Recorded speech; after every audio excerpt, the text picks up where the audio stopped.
For nearly 4 centuries, the tribes of Israel lived without a human king. When danger arose, God raised judges, leaders chosen for a specific moment in history. Some were mighty warriors, others were prophets. Together they guided Israel through times of victory, failure, and renewal. But eventually, the people wanted something different. As neighboring nations grew stronger under powerful monarchs, Israel began to fear being left behind. Their elders gathered before the prophet Samuel with a request that would forever alter the nation's future.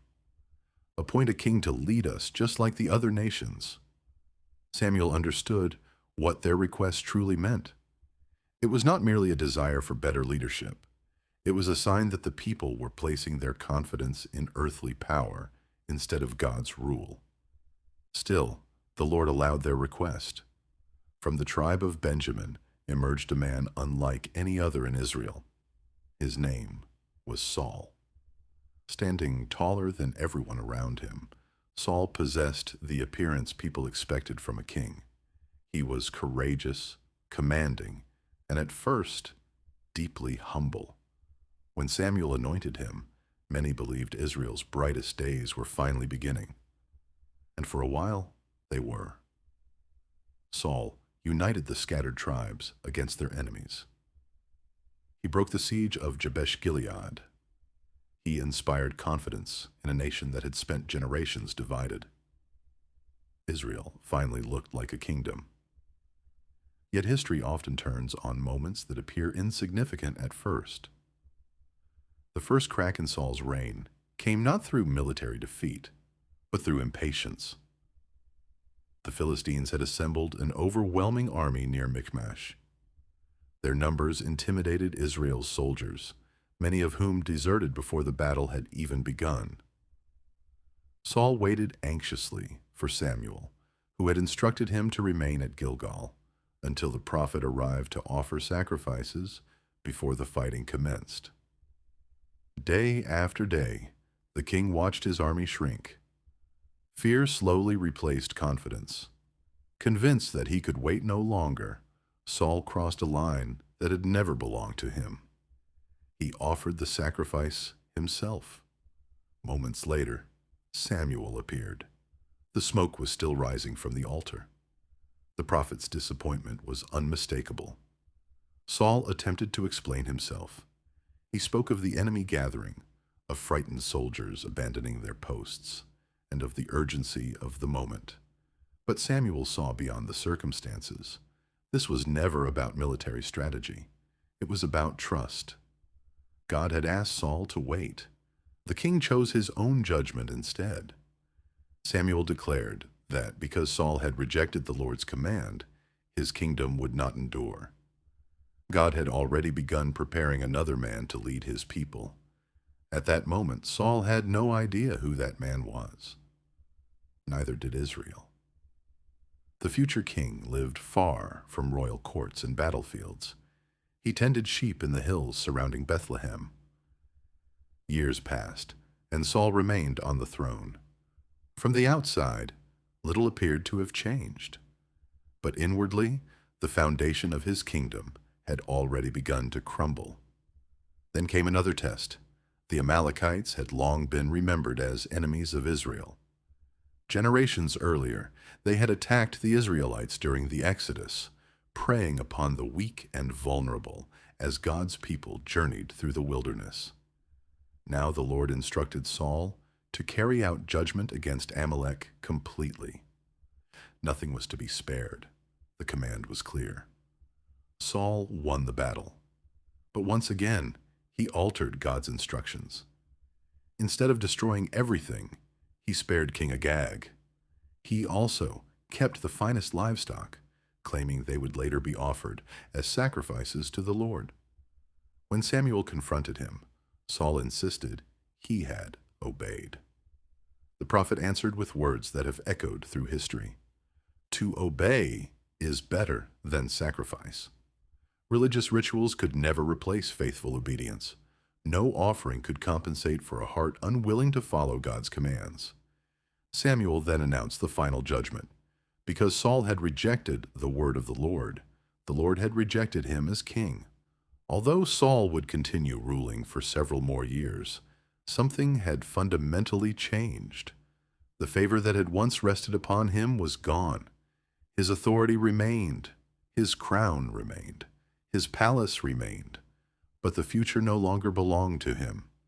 While Saul struggled to preserve a kingdom already slipping through his fingers, God was quietly working elsewhere. Far to the south, beyond the royal roads and fortified cities, lay the small village of Bethlehem.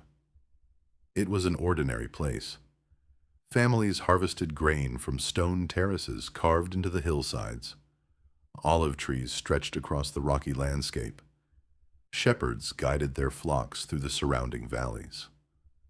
No palace stood there. No army gathered there.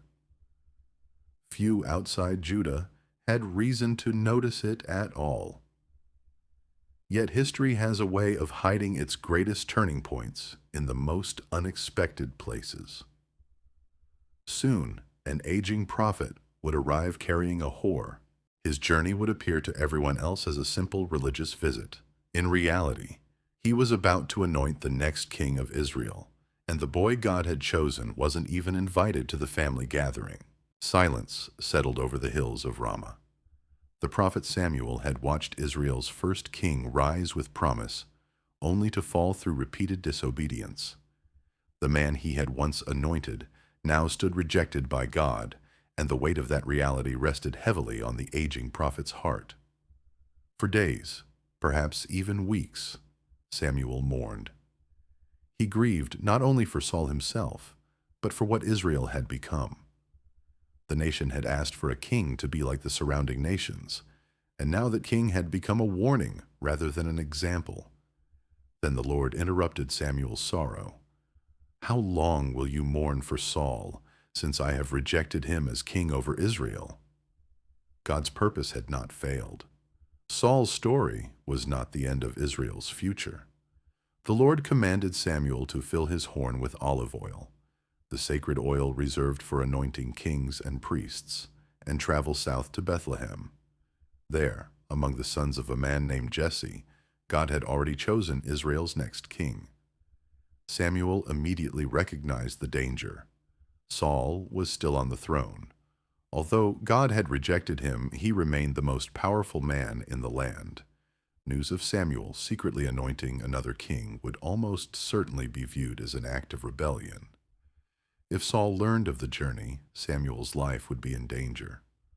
The Lord instructed the prophet to take a young heifer with him and announce that he had come to offer a sacrifice.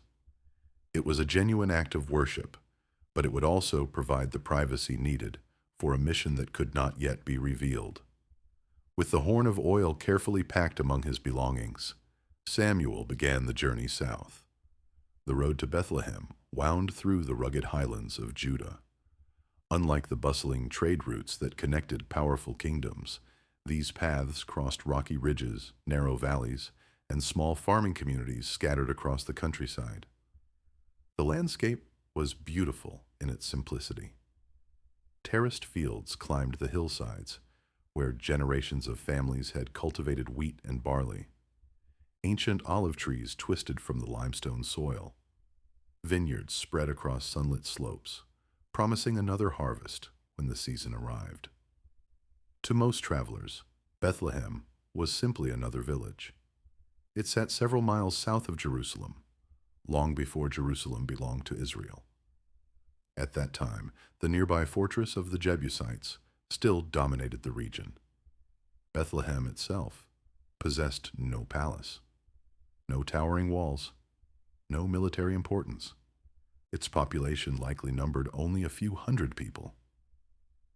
Yet throughout history, God has often chosen places the world overlooks. Centuries later, another king would be born in this same village. But that story had not yet begun. As Samuel approached Bethlehem, word of his arrival spread quickly. A prophet rarely visited without reason. When the town's elders came out to greet him, they did not celebrate. They trembled. Their question revealed the political tension hanging over Israel. "Do you come in peace?" It was an understandable concern. Samuel was no ordinary religious leader. He had appointed judges. He had rebuked kings. He spoke with an authority that even Saul feared. If Samuel appeared unexpectedly in a village, people naturally wondered whether judgment was about to follow. Samuel answered calmly, "Yes, in peace. I have come to sacrifice to the Lord." The tension eased. Preparations immediately began for the sacred gathering. Families purified themselves according to Israel's customs. Animals were prepared for sacrifice. The villagers assembled for worship, unaware that history was quietly unfolding among them. Samuel specifically invited Jesse and his sons to attend. No explanation was given. To everyone else, it seemed like an ordinary invitation. Only God knew otherwise. Jesse belonged to the tribe of Judah. His family carried an honorable heritage, tracing its lineage through Boaz and Ruth, the Moabite woman whose faithfulness had become part of Israel's story generations earlier. Yet despite this respected ancestry, Jesse himself was not a wealthy nobleman. He was a landowner, a farmer, a shepherd. Like many fathers in Bethlehem, his days revolved around crops, livestock, and providing for his household. He gathered his sons and prepared them for Samuel's arrival. One by one they came. Strong men, capable men, men accustomed to hard labor in the fields. To any observer, they looked like the kind of sons who could represent a respected family in Israel. Among them stood Eliab, the eldest, tall, confident, broad-shouldered. His appearance immediately reminded Samuel of another man he had once anointed, Saul. The resemblance was difficult to ignore.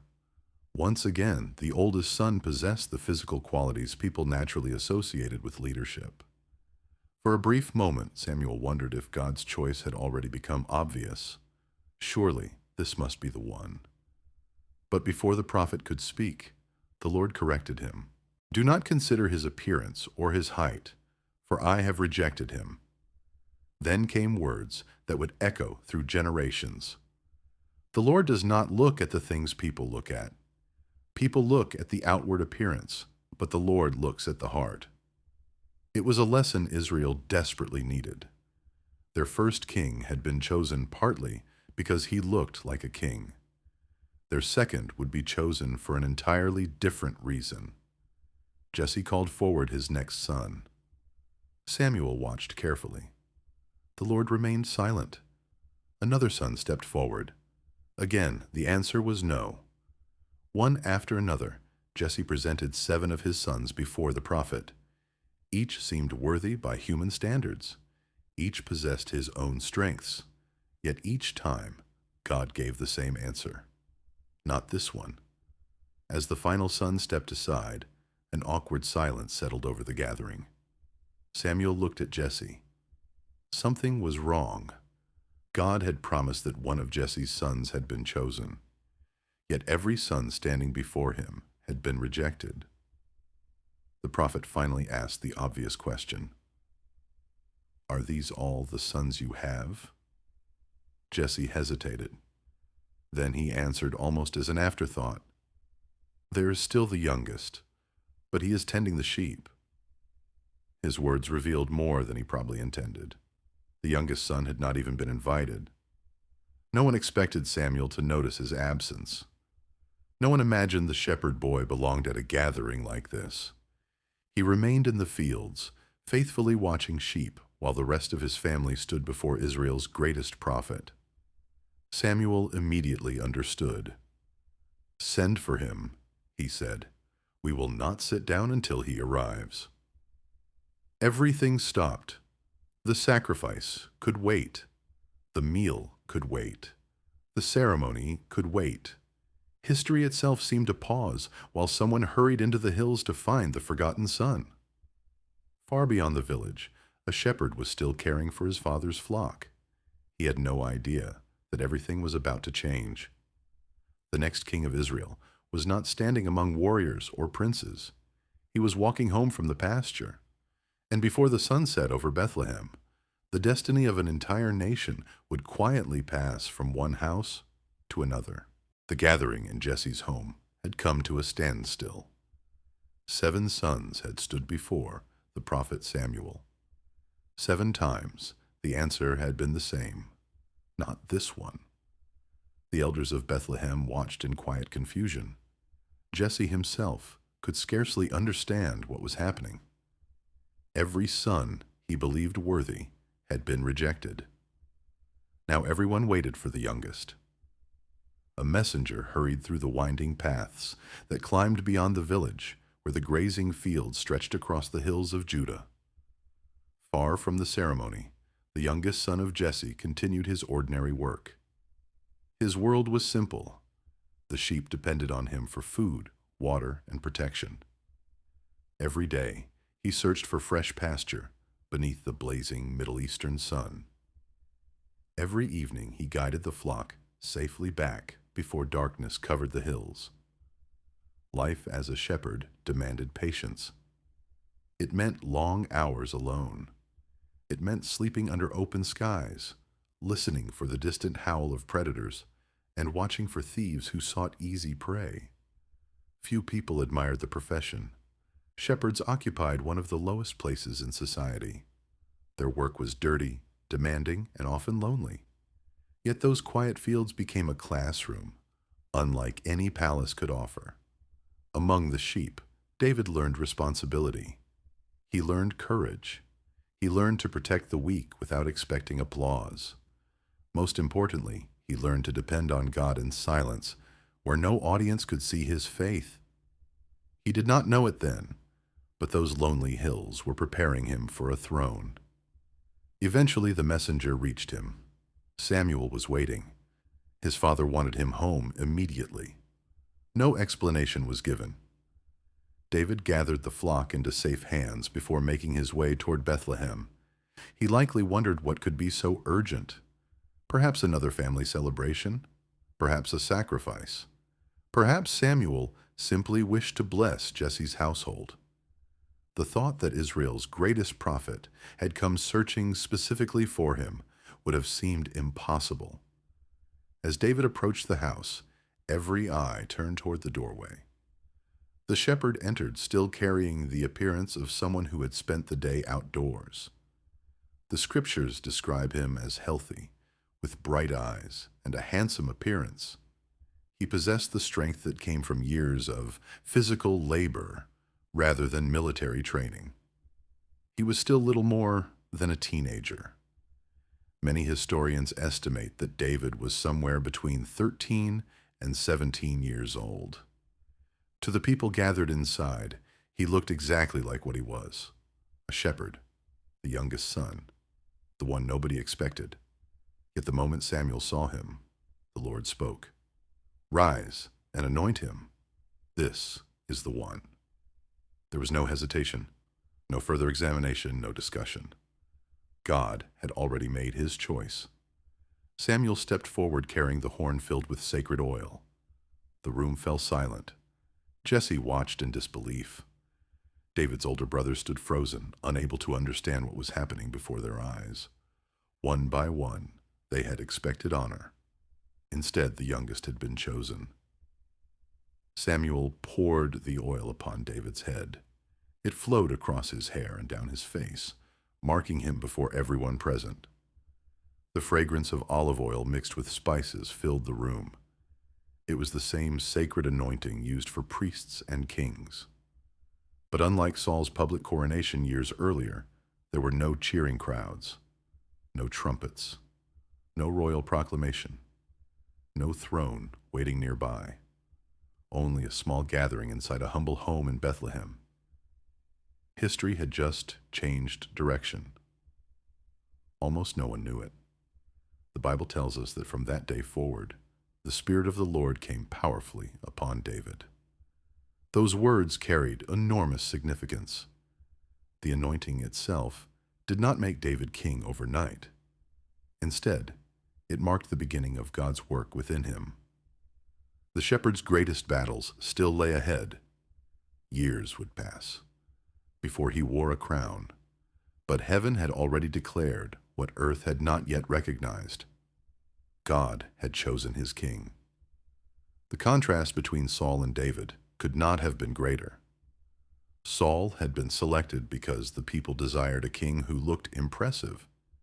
David was chosen because God saw something no human eye could measure, a heart devoted to him. This moment revealed a truth that echoes throughout the entire Bible. God's standards are not man's standards. People naturally admire wealth, influence, appearance, and status. God examines character. He looks beyond reputation and into motives. He sees faithfulness long before success becomes visible. That truth transformed an overlooked shepherd into Israel's future king. It also became one of Scripture's greatest reminders that God often works through those the world least expects. When the ceremony ended, nothing appeared to change. David did not receive royal robes. He was not escorted to a palace. Samuel offered no public announcement. The prophet quietly departed for Ramah. The elders returned to their homes. Life in Bethlehem resumed exactly as it had before. The fields still needed tending. The sheep still required a shepherd. So David returned to the hills. One of the remarkable details of this story is what happened next.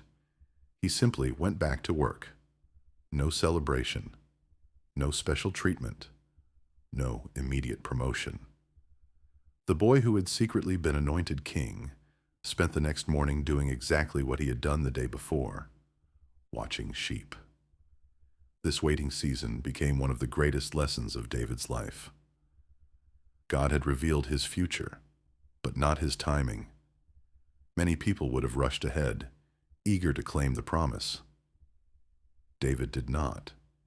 He trusted the Lord enough to wait. That patience would define him for years to come. Meanwhile, far to the north, another story was unfolding. Inside Saul's palace, darkness began to settle over the king.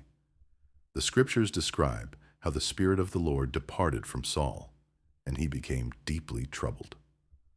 Whether through fear, anxiety, or emotional torment, the once confident ruler was no longer the man Israel remembered. His servants noticed the change. The king who had once inspired armies now struggled to find peace. Searching for a remedy, they suggested something unexpected: music. Throughout the ancient world, music was often used to calm troubled minds and lift weary spirits. Saul's advisors believed that a skilled musician might ease the king's suffering. One servant immediately thought of a young man from Bethlehem. He spoke with remarkable confidence. "I have seen a son of Jesse who knows how to play the harp." But he didn't stop there. He described the young shepherd as courageous, wise in speech, pleasant in appearance. Most importantly, the Lord is with him. Those final words mattered more than all the others combined. David's greatest qualification was not his musical talent. It was God's presence upon his life. Messengers soon arrived at Jesse's home with an invitation from the king himself. Jesse prepared gifts according to custom, bread, wine, and a young goat, and sent his youngest son north to serve in Saul's court. David obeyed without hesitation. Only days earlier, he had been an unknown shepherd. Now, he was walking toward the palace of the very king he had been secretly chosen to replace. Neither of them knew how extraordinary that meeting would become. One had already lost God's favor. The other had quietly received it.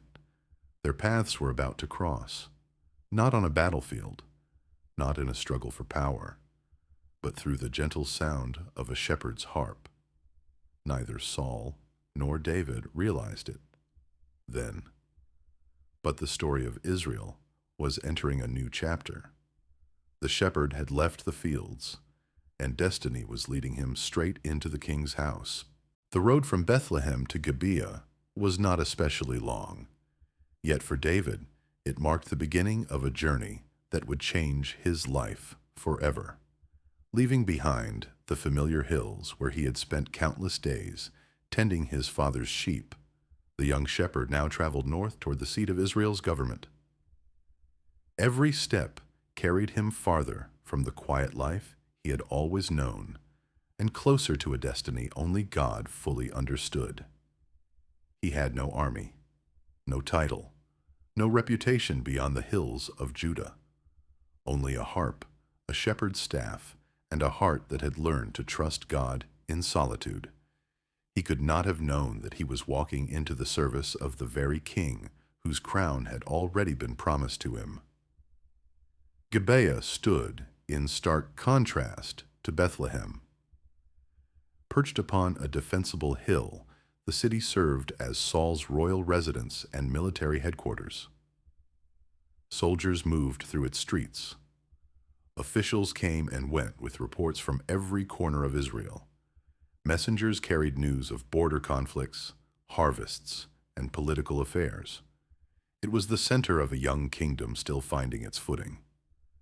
Within its walls stood Saul's court, a place filled with military commanders, advisors, servants, priests, and members of the royal family. For a shepherd from Bethlehem, it was another world entirely. Yet David entered it with the same quiet humility he had shown while watching sheep. He did not arrive seeking power. He came simply to serve. Inside the palace, King Saul was a different man than he had once been. The confidence that had inspired Israel's first victories had slowly given way to fear and unrest. The scriptures describe a troubling spirit that tormented him, leaving the king restless and emotionally distressed. At times, his judgment seemed clouded. His moods shifted without warning, and those closest to him watched helplessly as the ruler they once admired became increasingly unstable. His servants searched desperately for relief. One advisor remembered hearing of a gifted young musician from Bethlehem, but it was not David's musical ability alone that impressed him. When recommending the shepherd to the king, he described a young man whose character stood out just as much as his talent. He was skillful with the harp. He was courageous. He spoke wisely. He carried himself with dignity. And above all, the Lord is with him. Without realizing it, Saul approved the arrival of the man God had already chosen to succeed him. David was brought before the king. The meeting must have been unforgettable. One stood at the height of earthly authority. The other possessed nothing except quiet faith. Saul saw only a gifted musician. He had no reason to suspect anything more. David, however, undoubtedly knew exactly who stood before him. This was the man Samuel had once anointed, the man God had rejected, the man whose throne would one day become his own. Yet no trace of ambition appears in David's actions. He did not view Saul as an obstacle. He honored him as Israel's king. This attitude would define David throughout the years that followed. Even after Saul repeatedly tried to kill him, David would continue referring to him as the Lord's anointed. His respect for God's appointed authority remained unwavering. Whenever Saul's troubled spirit overwhelmed him, David would take up his harp. The ancient instrument produced soft, resonant tones that filled the halls of the palace. As the music echoed through the king's chambers, Saul gradually found relief. His breathing slowed, his troubled thoughts quieted. For a time, peace returned. The young shepherd had become more than a musician. He became a source of comfort to the most powerful man in Israel. It was a remarkable irony. The future king was bringing peace to the present king. One had been chosen to replace the other, yet there was no rivalry, only faithful service. David's time in the palace became an education no shepherd could have received elsewhere. He observed how a kingdom functioned. He watched military leaders discuss strategy. He listened as judges settled disputes. He learned the customs of royal life, the responsibilities of leadership, and the weight carried by those who governed an entire nation. Years later, when David finally became king, these experiences would prove invaluable. God was preparing him long before anyone recognized it.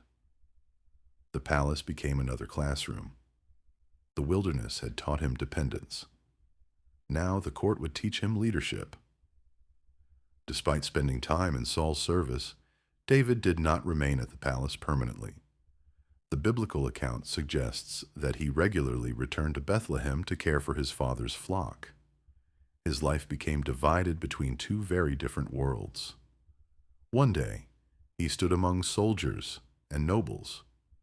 The next, he walked alone through quiet pastures beneath an open sky. The contrast could not have been greater. Yet David embraced both responsibilities with equal faithfulness. He never considered shepherding beneath him simply because he had entered the king's court. Nor did he allow the honor of serving Saul to inflate his pride. Whether holding a harp or carrying a shepherd's staff, he served with the same heart. This consistency revealed something extraordinary. Greatness is often built through ordinary faithfulness. Long before David led a nation, he learned to serve wherever God placed him. While David quietly grew in wisdom and experience, events beyond the palace walls threatened Israel once again. To the west, along the Mediterranean coast, the Philistines continued strengthening their cities. Unlike Israel, they possessed advanced metalworking techniques and superior weaponry. Their armies were disciplined, their commanders experienced. Their influence stretched across the fertile coastal plains. For generations, they had been Israel's greatest enemy. Neither side had achieved a decisive victory. Skirmishes erupted regularly along the border. Every confrontation reminded Israel that its security remained fragile. Soon, another conflict would emerge. This one would become unlike any battle before it. Not because of the size of the armies, but because of one man. Among the Philistines stood a warrior whose reputation inspired fear wherever his name was spoken.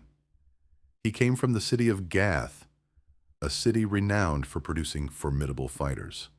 His armor gleamed in the sunlight. His weapons dwarfed those carried by ordinary soldiers. His height alone made him appear almost unstoppable. The Philistines viewed him as their greatest champion. Israel would soon know him by name, Goliath. His challenge would shake an entire nation. Veteran soldiers would refuse to face him. King Saul himself would remain silent, and the only man willing to answer would not come from Israel's army. He would come from the sheepfolds of Bethlehem. At that very moment, David knew nothing of what was unfolding. He continued serving his king, playing his harp, returning to his father's flock, living each day in quiet obedience. He had been anointed. He had entered the palace, but his greatest test was still ahead. Very soon, the shepherd's staff would give way to a sling, and in a valley southwest of Jerusalem, the eyes of two armies would witness the moment God introduced his chosen king to the world. The fragile peace between Israel and the Philistines was nearing its end. For generations, the two nations had struggled for control of the land. Border raids, territorial disputes, and sudden battles had become part of everyday life. Neither side could afford to underestimate the other, for both understood that a single defeat could alter the balance of power across the region. Once again, war was unavoidable.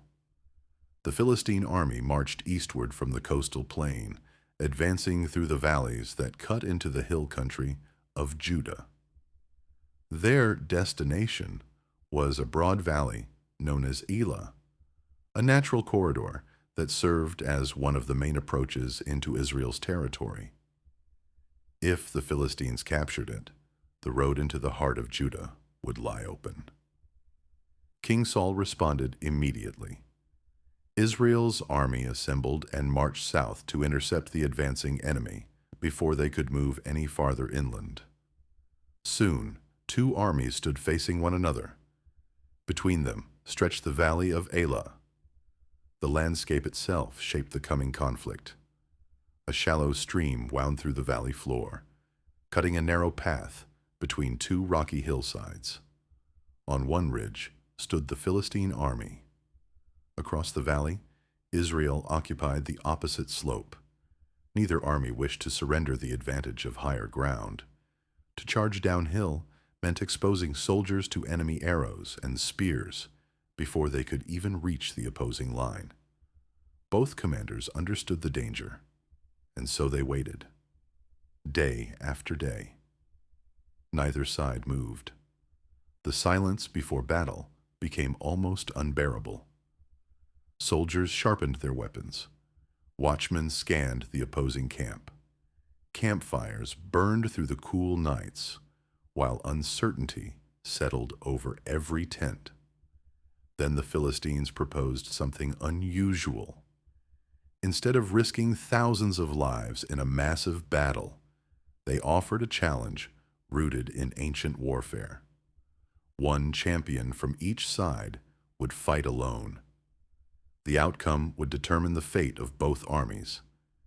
It was a contest designed not only to avoid bloodshed, but to break the enemy's spirit. The Philistines already knew exactly who would represent them. From their ranks emerged a warrior unlike any Israel had ever faced. His name was Goliath. He came from Gath, one of the 5 great Philistine cities, a place famous for producing formidable fighters. As he descended into the valley, every eye followed him. The scriptures describe him as a giant, towering above ordinary men. While scholars debate his exact height, all agree that his size alone inspired terror. Yet his greatest advantage was not merely his stature. It was the equipment he carried. A massive bronze helmet protected his head. His coat of armor weighed more than many soldiers could comfortably carry by itself. Bronze guards covered his legs. Across his back hung a heavy javelin. The shaft of his spear resembled the beam of a weaver's loom, and its iron point weighed several pounds. Before him walked a shield-bearer, carrying additional protection. Everything about Goliath communicated the same message. He was built for war. Stepping into the center of the valley, Goliath raised his voice. His challenge echoed from one hillside to the other. "Why should we all fight? Choose one man to face me. If he defeats me, we will become your servants. But if I defeat him, you will serve us." It was more than a military proposal. It was psychological warfare. Goliath mocked Israel. He mocked its soldiers, and ultimately, he mocked the God they claimed to serve. Every morning he repeated the challenge. Every evening he returned again. For 40 days the giant stood in the valley, daring anyone to fight. No one accepted. King Saul listened from the safety of Israel's camp. Years earlier, he had been described as standing head and shoulders above every other man in Israel. If anyone physically resembled a champion, it was Saul. As king, many expected him to answer Goliath's challenge himself, but he never did. Fear had taken hold, not only of Saul, but of the entire army. Veteran soldiers who had survived countless battles lowered their eyes whenever the giant appeared. Every morning, hope faded a little more. Every evening, discouragement grew stronger. The longer Goliath remained undefeated, the more invincible he seemed. The battle had not even begun. Yet Israel was already losing the war within its own hearts. Far from the battlefield, life continued in Bethlehem. Jesse's youngest son had returned once again, to care for the family's sheep. Although David occasionally served in Saul's court as a musician, his primary responsibility remained the same. The flock still depended on him. The hills still required tending. The ordinary routines of shepherding continued. Then one morning, Jesse called David to his side. 3 of David's older brothers had joined Saul's army. Like countless fathers throughout history, Jesse longed to know whether his sons were safe. He prepared roasted grain, fresh bread, and provisions for the soldiers. Then he handed them to David. "Take these to your brothers," he instructed. "Find out how they are doing, and bring back news." It seemed like a simple family errand, nothing more. David was not sent to fight. He carried no military orders. No one expected him to change the course of the war. He was simply delivering food. Yet history often begins with the smallest acts of obedience. Before sunrise the following morning, David entrusted the sheep to another shepherd. Then he set out for the valley of Elah. The journey carried him through the rugged hills of Judah until the sounds of war began reaching his ears. Trumpets echoed across the valley. Soldiers prepared for another day of waiting. Dust rose from thousands of marching feet. As David arrived, Israel's army formed battle lines along the hillside while the Philistines assembled across from them. The young shepherd quickly found the supply area and delivered the provisions entrusted to him. Leaving the baggage behind, he hurried toward the front lines in search of his brothers. He greeted them warmly, asked about home, asked about their health, asked whether they lacked anything. It was during this ordinary conversation that everything changed. A familiar voice thundered across the valley. The soldiers froze. Without even looking, many already knew who it was. Goliath had come again. The giant strode into the open ground exactly as he had done every day for 40 days. His challenge rang through the valley once more. His insults were as bold as ever. He mocked Israel's army. He ridiculed their courage. And he openly defied the living God. As soon as he finished speaking, the Israelite soldiers reacted, just as they always had. They retreated. Some stepped backward. Others turned away completely. Fear spread through the ranks like wildfire. David watched in astonishment. He could scarcely believe what he was seeing. These were Israel's finest warriors, men trained for battle, veterans who had fought beside King Saul. Yet every one of them fled before a single man. David turned to the soldiers standing nearby. "Who is this Philistine," he asked, "that he should defy the armies of the living God?" His question caught them by surprise. Where everyone else saw an unbeatable giant, David saw a man challenging God himself. It was a completely different way of looking at the battle. The others measured Goliath by his size. David measured him against the power of the Lord, and those two measurements led to very different conclusions. As whispers spread through the camp about the bold young shepherd from Bethlehem, word eventually reached King Saul. Someone, at last, was speaking about facing the giant. No one yet understood what would happen next, but for the first time in 40 days, hope had arrived in the camp of Israel. A ripple of quiet conversation spread through Israel's camp. For 40 days, no soldier had stepped forward. No commander had volunteered. No champion had accepted Goliath's challenge. Yet now, standing among seasoned warriors, was a shepherd from Bethlehem asking a question no one else dared to ask. Who is this Philistine that he should defy the armies of the living God? To David, the battle was not simply between Israel and the Philistines. It was between a man filled with pride and the God who had delivered his people time and time again. His confidence puzzled everyone around him. Some dismissed it as youthful ignorance. Others shook their heads, convinced the young shepherd had no idea what he was saying. But his words continued to spread until they finally reached King Saul. The king ordered that David be brought before him. Standing once again inside Saul's presence, David looked very different from the last time they had met. He was no longer there with a harp in his hands. He had come from the battlefield. Dust clung to his clothes. The scent of open fields still lingered on him. Before him stood the weary king whose entire army had been paralyzed by fear. Saul studied the young man carefully. There was nothing about David's appearance that suggested he belonged on a battlefield. He carried no scars from previous wars. He wore no armor. He was still little more than a shepherd. Then David spoke with remarkable confidence. "Let no one's heart fail because of him. Your servant will go and fight this Philistine." The words seemed almost unbelievable. Saul immediately objected. "You are not able to fight him." The king's reasoning seemed perfectly logical. David was young. Goliath had spent his entire life as a warrior.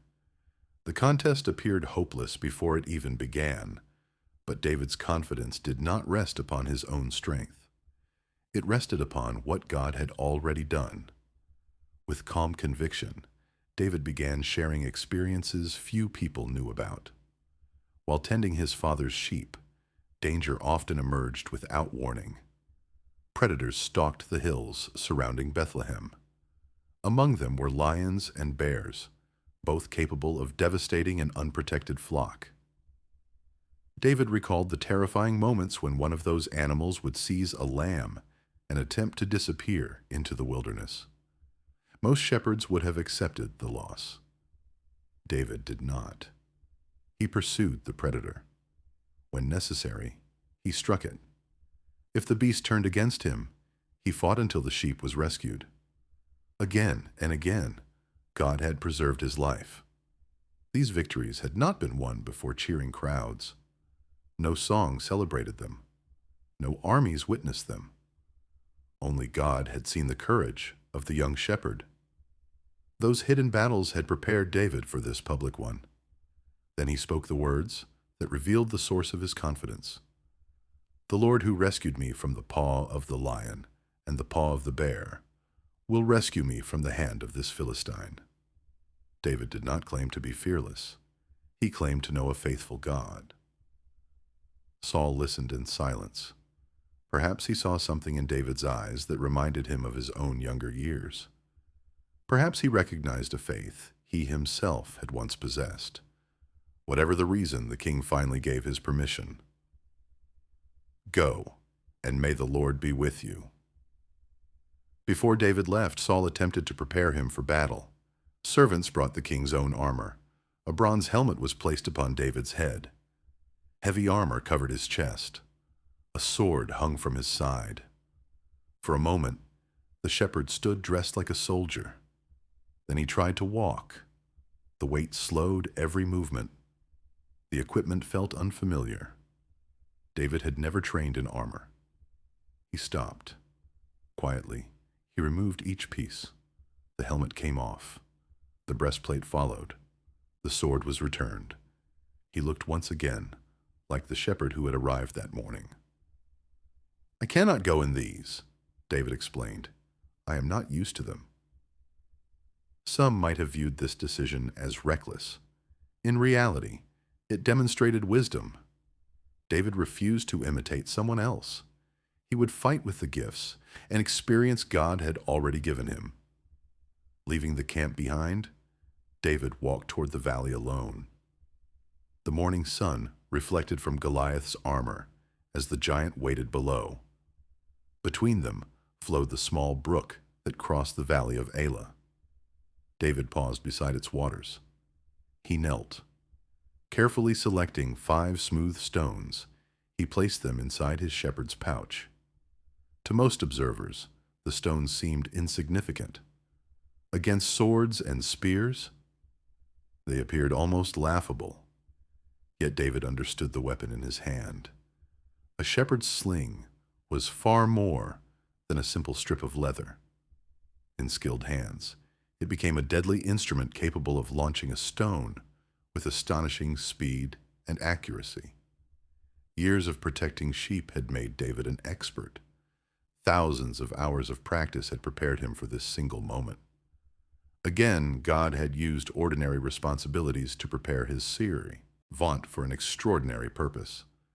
As David approached, Goliath stared in disbelief. The giant expected Israel's greatest warrior. Instead, he saw a teenager carrying a shepherd's staff, his face twisted with contempt. "Am I a dog?" he shouted, "that you come to me with sticks?" The Philistine cursed David by his gods. Then he issued one final threat. "Come here, and I will give your flesh to the birds of the air and the beasts of the field." The armies watched in complete silence. No one doubted who appeared stronger. The outcome seemed obvious. But appearances had deceived people before. David answered with words that have echoed across history. "You come against me with sword and spear and javelin. But I come against you in the name of the Lord of hosts, the God of the armies of Israel, whom you have defied." He continued without hesitation. "Today, the Lord will deliver you into my hand." Notice what David did not say. He never claimed superior skill. He never boasted about his courage. He never trusted in the sling. Every sentence pointed toward God. David wanted everyone present, Israelites and Philistines alike, to understand who would win this battle. Then all the earth will know that there is a God in Israel. That was the true purpose of the confrontation. Not David's glory, God's. Without waiting another moment, Goliath began advancing. His armor thundered with every step. The ground seemed to tremble beneath his weight. But instead of retreating, David ran forward. The shepherd reached into his pouch. One smooth stone, nothing more. He placed it into the sling. The leather cord spun faster and faster above his head. Then he released. The stone cut through the air with astonishing speed. It struck Goliath squarely in the forehead. The giant stopped. His balance failed. For a heartbeat, the valley stood perfectly still. Then the mighty champion collapsed face first onto the earth. Silence. No one moved.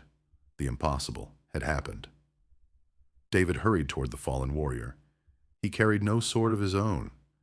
Instead, he drew Goliath's massive weapon from its sheath. Before the stunned armies, the victory became undeniable. The Philistine champion was dead. For 40 days, Goliath's voice had dominated the valley. Now, it was silent forever. The Philistine army stared in disbelief. Their invincible champion had fallen. Panic spread through their ranks. Within moments, disciplined formations dissolved into chaos. The soldiers turned and fled toward the western plains. Seeing the enemy break, Israel's army erupted with renewed courage. The same men who had trembled only moments before now charged down the hillside with triumphant shouts. They pursued the Philistines for miles, turning fear into overwhelming victory. As the sun began to set over the valley of Elah, one truth had become unmistakably clear. A shepherd had accomplished what an entire army could not. Not because he was stronger, not because he possessed better weapons, but because he trusted completely in the Lord. That day transformed David from an unknown shepherd into the most talked about man in Israel. Songs had not yet been written. Crowds had not yet gathered. But the course of history had already changed. The young man who had quietly tended sheep outside Bethlehem had stepped onto the stage of history. And although David could not yet see it, his greatest victories and his greatest trials still lay ahead. The victory in the valley of Elah spread across Israel with astonishing speed. Messengers carried the news from village to village, across mountain roads and fertile valleys. Around evening fires, families repeated the story with growing amazement. A giant had fallen, not at the hands of Israel's greatest warrior, but by a shepherd from Bethlehem. What had begun as a desperate military confrontation had become a moment that would be remembered for generations. The name of David, once known only among his family and a handful of shepherds, now echoed throughout the kingdom. Yet while the nation celebrated, a different battle was quietly beginning, one that would not be fought with swords or slings, but within the heart of a king. When the army returned from its victory, crowds gathered to welcome them home. Women poured into the streets carrying tambourines and musical instruments. Their songs celebrated Israel's triumph over the Philistines and praised the soldiers who had defended the nation. As David marched alongside Saul, the voices of celebration grew louder. Then one refrain rose above all the others. Saul has slain his thousands, and David his tens of thousands. To the people, the song was simply joyful poetry. They intended no insult. They praised Saul's leadership while celebrating David's extraordinary courage. But to Saul, the words struck like an arrow. His smile disappeared. The celebration around him faded into the background. Only one phrase remained in his mind. David, his tens of thousands. The king could not let it go. At first, the feeling seemed small, a passing irritation, a wounded pride. But envy rarely remains small. It grows quietly. It whispers. It distorts. Soon Saul began viewing every success of David through the lens of suspicion. The shepherd who had once brought peace through music now appeared to be a rival. Every compliment offered to David felt like an attack upon Saul. Every victory seemed to diminish his own. Fear slowly replaced gratitude. The king who should have rejoiced over God's deliverance instead became consumed by thoughts of losing his throne. The irony was heartbreaking. David had never sought Saul's crown. He remained loyal, respectful, faithful. Yet Saul imagined an enemy where none existed. The next day, David returned to the palace, as he had many times before. Nothing had changed in his own heart. He still served the king. He still played the harp whenever Saul's troubled spirit overwhelmed him. Once again, the familiar melodies filled the royal chambers. But this time, Saul's mind was elsewhere.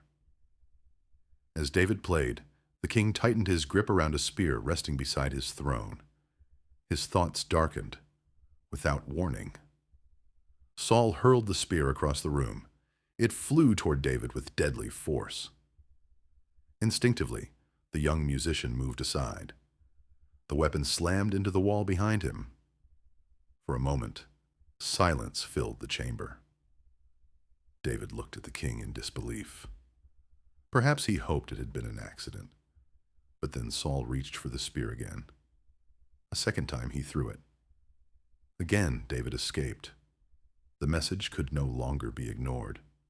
The king wanted him dead. From that day forward, everything changed. Saul no longer viewed David as a trusted servant. He saw him as a threat. Yet the more Saul attempted to undermine him, the more David prospered. The Lord continued blessing every responsibility entrusted to the young commander. Whether leading soldiers into battle or carrying out assignments from the king, David consistently returned victorious. His wisdom impressed military leaders. His humility earned the respect of ordinary people. Even members of Saul's own household admired him. The contrast became impossible to ignore, while Saul's influence slowly declined. David's continued to grow. Among those who recognized David's character was Saul's eldest son, Jonathan. As a crown prince, Jonathan possessed every reason to feel threatened. By human standards, David represented a danger to his future. If another man rose to prominence, Jonathan's path to the throne could disappear. Yet Jonathan responded in a way few expected. Instead of jealousy, he chose friendship. The scriptures describe their bond with remarkable simplicity.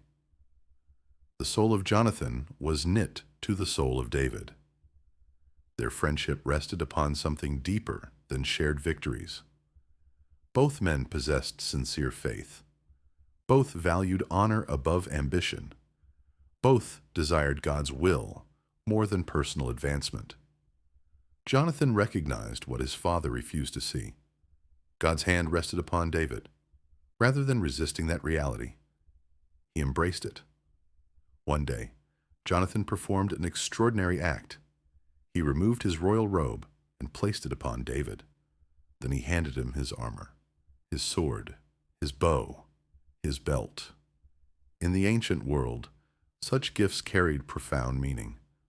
Jonathan was not merely showing generosity, he was honoring David. The prince willingly humbled himself before the man whom God had chosen. It remains one of Scripture's most remarkable displays of selfless friendship. Jonathan cared more about God's purpose than his own position. History remembers him not because he became king, but because he faithfully stood beside the one God had chosen. Meanwhile, Saul's fear deepened. Unable to justify killing David openly, he devised another plan. He promoted David to increasingly dangerous military assignments. On the surface, these appeared to be honors. In reality, Saul hoped the Philistines would accomplish what he could not. Every mission carried enormous risk. Every battle might be David's last, but the outcome never matched Saul's expectations. Again and again, David returned victorious. Each success only increased his popularity throughout Israel. The king's strategy had failed. Instead of removing David, he had made him a national hero. The more David succeeded, the more isolated Saul became. His advisors noticed the growing tension. His servants watched the king's moods shift unpredictably. Whispers spread through the palace. Something was changing. The harmony that had once united Israel's leadership was beginning to fracture. Yet David remained remarkably consistent. He never retaliated. He never spoke against Saul. He never encouraged rebellion. Even after surviving 2 attempts on his life, he continued serving faithfully whenever called. His restraint revealed extraordinary character. David understood something many leaders forget. God did not need his help fulfilling his promises. If God intended him to become king, God himself would make it happen. There was no need to seize what heaven had already ordained. As months passed, Saul's obsession consumed him. The king who had once inspired Israel now spent increasing amounts of energy watching David, listening to David, thinking about David. Every victory became another reason for suspicion. Every cheer from the people became another source of bitterness. Envy had accomplished exactly what it always does. It blinded him. Instead of seeing God's blessings, he saw only competition. Instead of gratitude, he embraced fear. Instead of trusting the Lord, he trusted his own desperate schemes. The throne he fought so hard to protect was slipping away, not because of David's ambition, but because of Saul's own disobedience. Far beyond the palace intrigue, God's plan continued unfolding with quiet precision. The shepherd from Bethlehem had become a warrior. The warrior had become a commander. The commander had become the most admired young man in Israel. Yet David still possessed no crown, no kingdom, no palace of his own, only a promise given years earlier in a small house in Bethlehem. For now, that was enough. But Saul's envy had crossed a line from which there would be no easy return. Soon, the king would abandon all restraint. His jealousy would become a relentless pursuit. The palace that had once welcomed David would become the place from which he must flee. The friendship of Jonathan would be tested. The loyalty of priests would be questioned. The wilderness would once again become David's home. The path to Israel's throne would not lead through celebration. It would lead through exile. And the greatest test of David's faith was only just beginning. The palace that had once welcomed David was no longer a place of safety. Its halls, once filled with the soothing notes of his harp, had become corridors of suspicion and fear. Every glance over his shoulder carried uncertainty.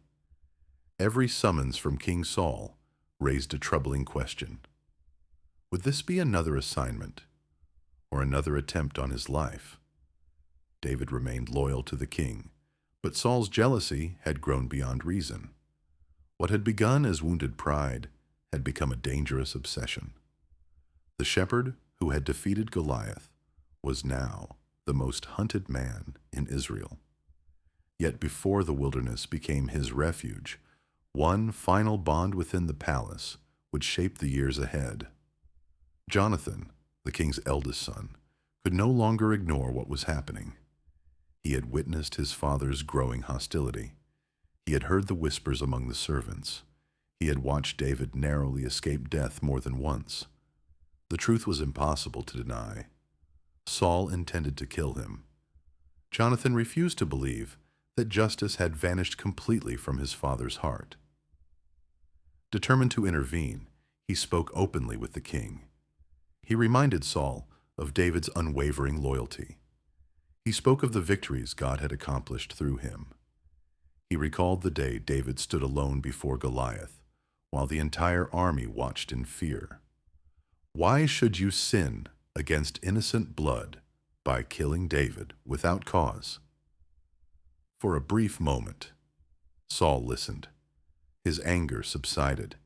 He swore an oath that David would not be harmed. Hope returned.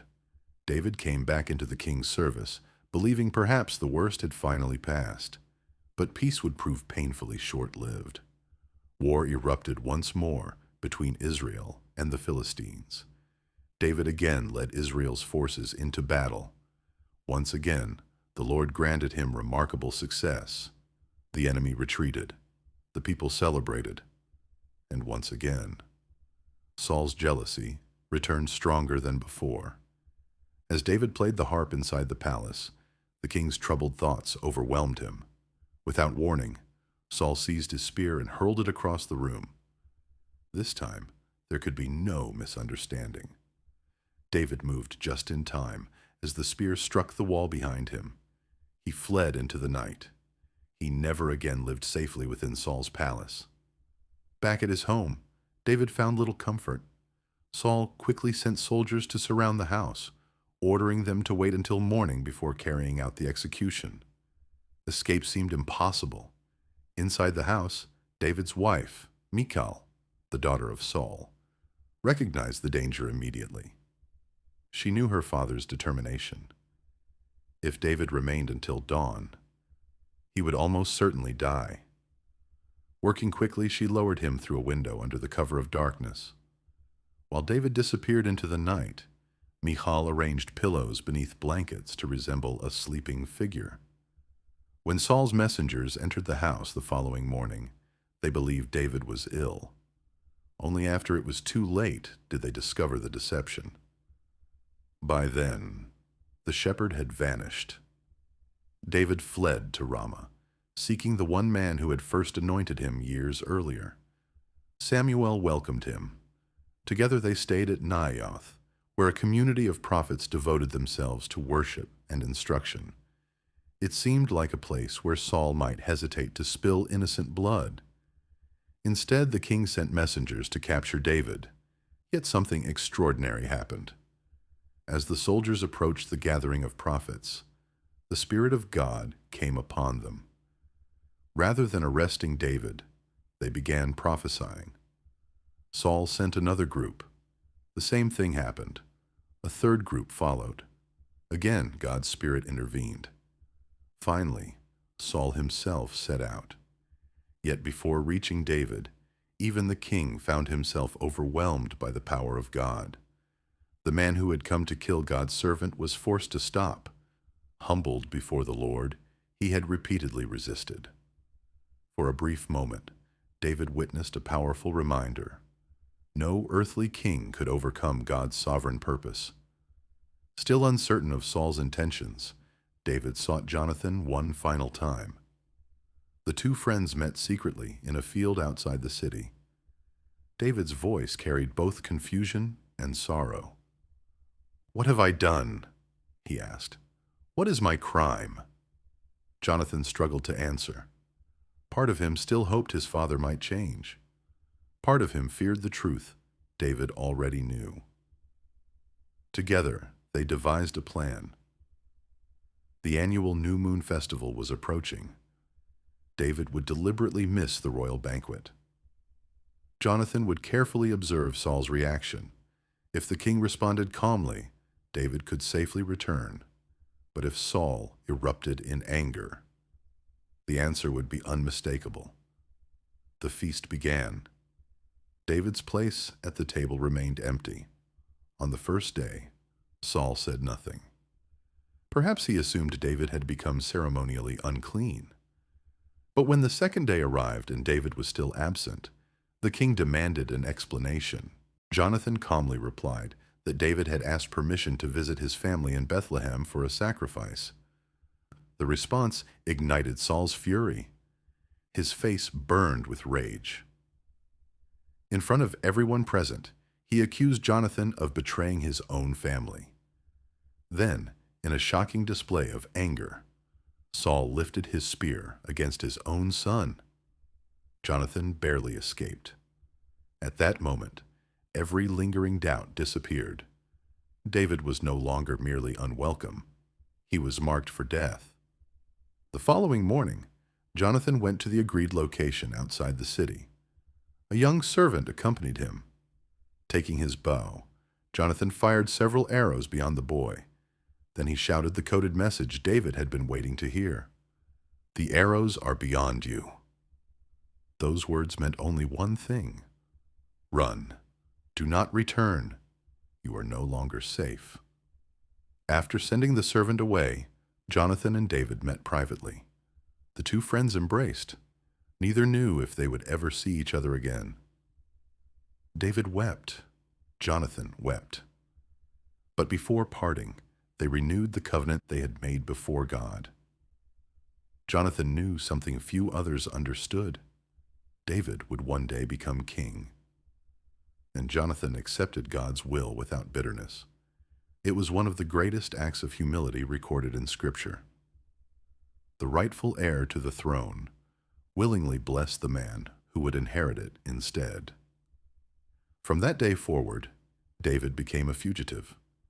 The celebrated hero of Israel now wandered from town to town with no permanent home. The songs that once welcomed him into cities were replaced by whispers, warning of Saul's soldiers. Every unfamiliar traveler became a possible threat. Every village offered only temporary shelter. The road ahead would lead through caves, deserts, forests, and mountains. Years would pass before David would sit upon Israel's throne. Years filled with hardship, loneliness, loss, and constant danger. Yet these years would shape him more deeply than any victory ever could. For kings are not forged only through triumph. They are refined through suffering. As David disappeared into the wilderness, Saul believed he had finally gained the advantage. The king still possessed an army. He still occupied the palace. He still wore the crown. But appearances often conceal a deeper reality. David had lost everything, except God's presence.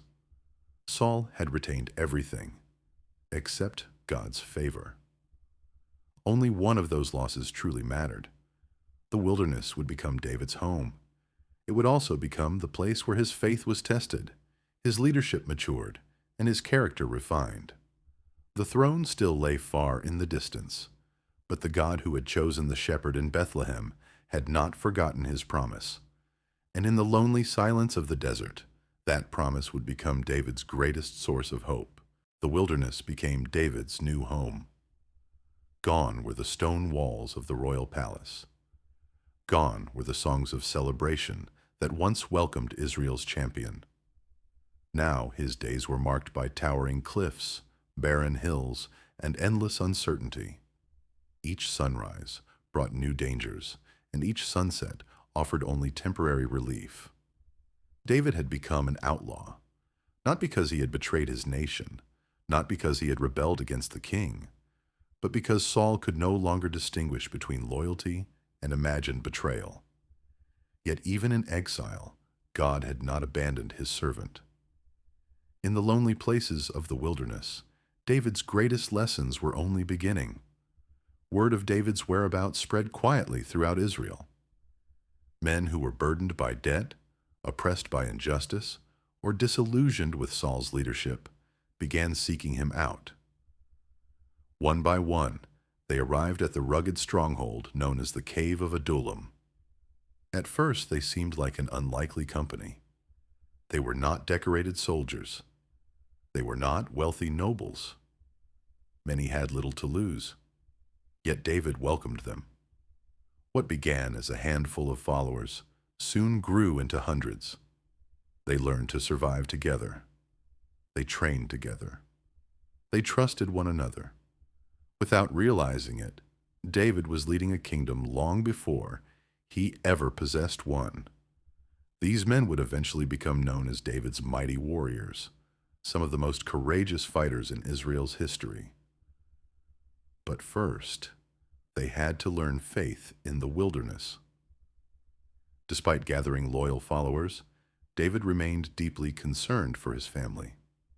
Saul's anger had become so consuming that anyone connected to David could become a target.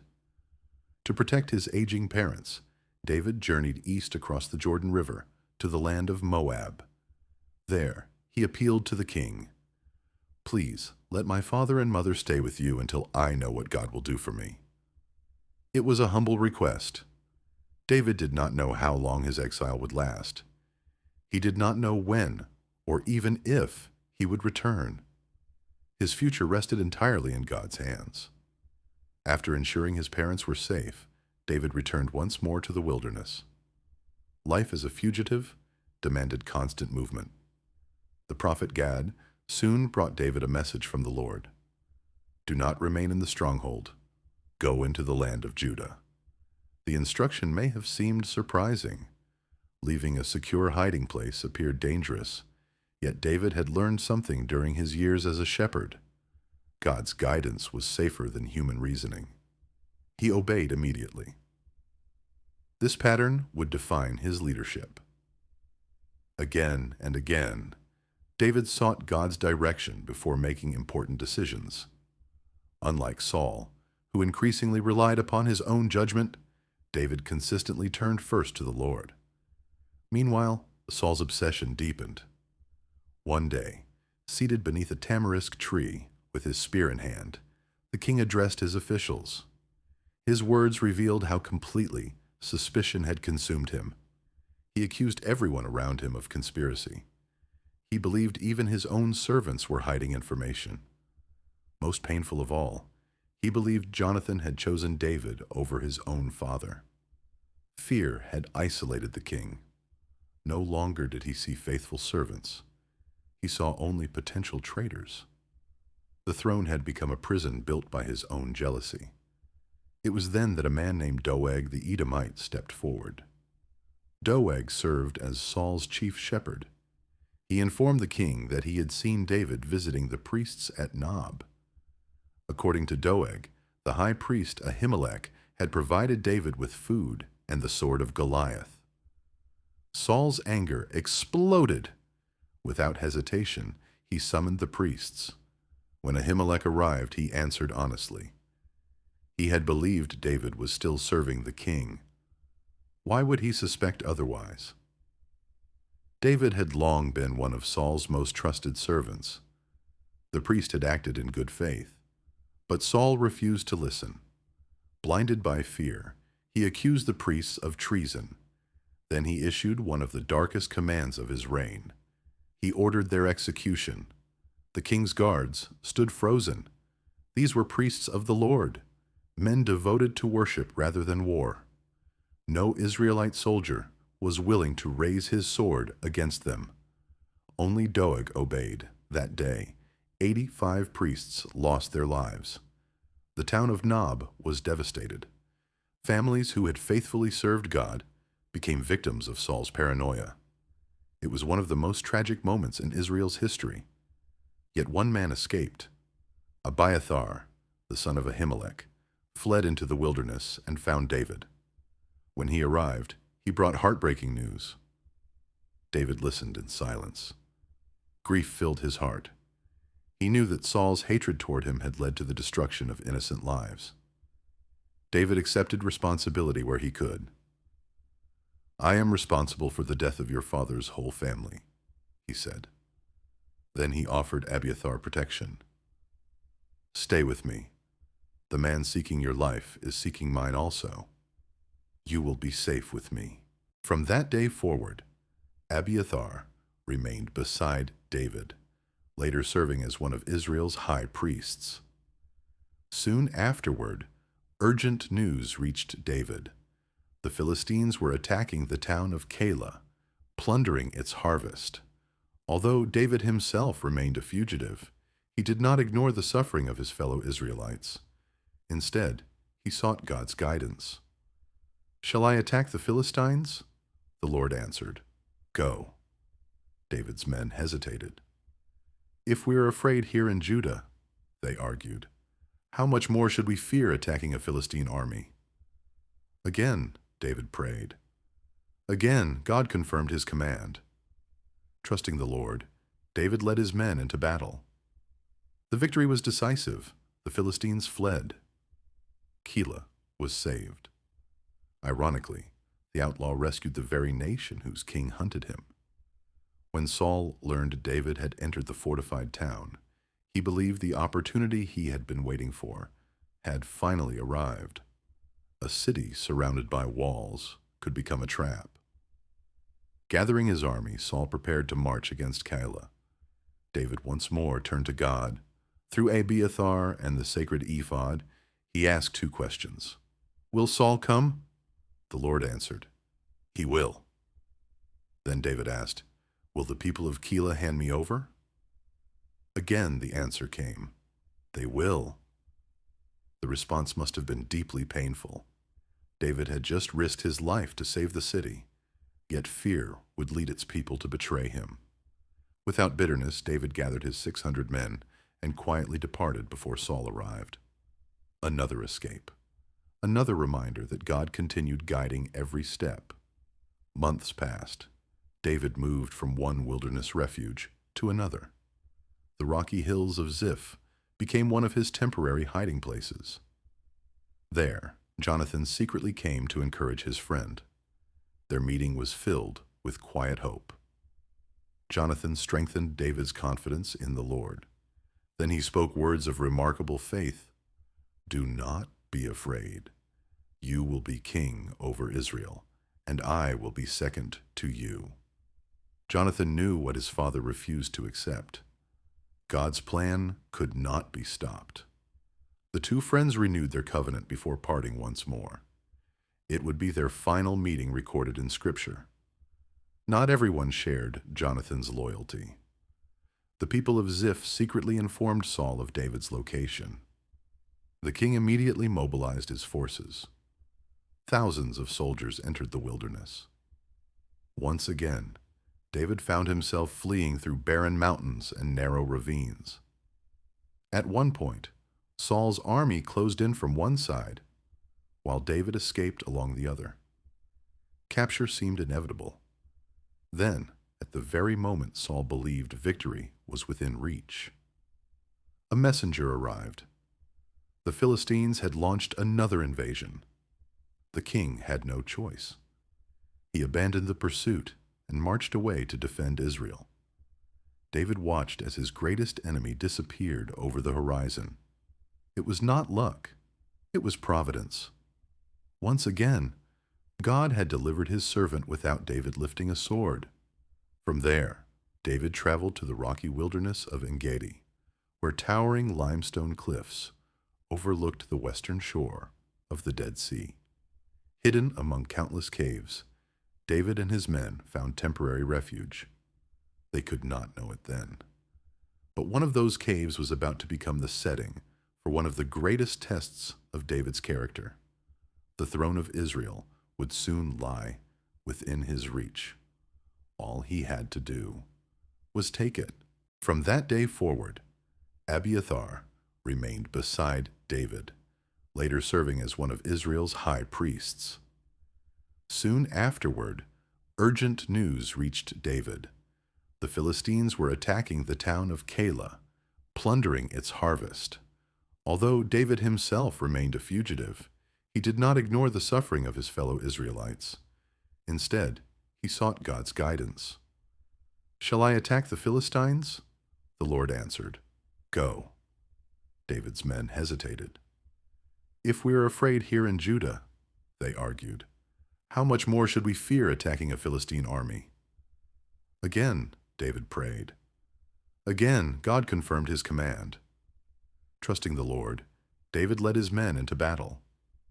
The victory was decisive. The Philistines fled. Keilah was saved. Ironically, the outlaw rescued the very nation whose king hunted him. When Saul learned David had entered the fortified town, he believed the opportunity he had been waiting for had finally arrived. A city surrounded by walls could become a trap. Gathering his army, Saul prepared to march against Keilah. David once more turned to God. Through Abiathar and the sacred ephod, he asked two questions. "Will Saul come?" The Lord answered, "He will." Then David asked, "Will the people of Keilah hand me over?" Again the answer came, "They will." The response must have been deeply painful. David had just risked his life to save the city, yet fear would lead its people to betray him. Without bitterness, David gathered his 600 men and quietly departed before Saul arrived. Another escape. Another reminder that God continued guiding every step. Months passed. David moved from one wilderness refuge to another. The rocky hills of Ziph became one of his temporary hiding places. There, Jonathan secretly came to encourage his friend. Their meeting was filled with quiet hope. Jonathan strengthened David's confidence in the Lord. Then he spoke words of remarkable faith. "Do not be afraid. You will be king over Israel, and I will be second to you." Jonathan knew what his father refused to accept. God's plan could not be stopped. The two friends renewed their covenant before parting once more. It would be their final meeting recorded in Scripture. Not everyone shared Jonathan's loyalty. The people of Ziph secretly informed Saul of David's location. The king immediately mobilized his forces. Thousands of soldiers entered the wilderness. Once again, David found himself fleeing through barren mountains and narrow ravines. At one point, Saul's army closed in from one side, while David escaped along the other. Capture seemed inevitable. Then, at the very moment Saul believed victory was within reach, a messenger arrived. The Philistines had launched another invasion. The king had no choice. He abandoned the pursuit and marched away to defend Israel. David watched as his greatest enemy disappeared over the horizon. It was not luck. It was providence. Once again, God had delivered his servant without David lifting a sword.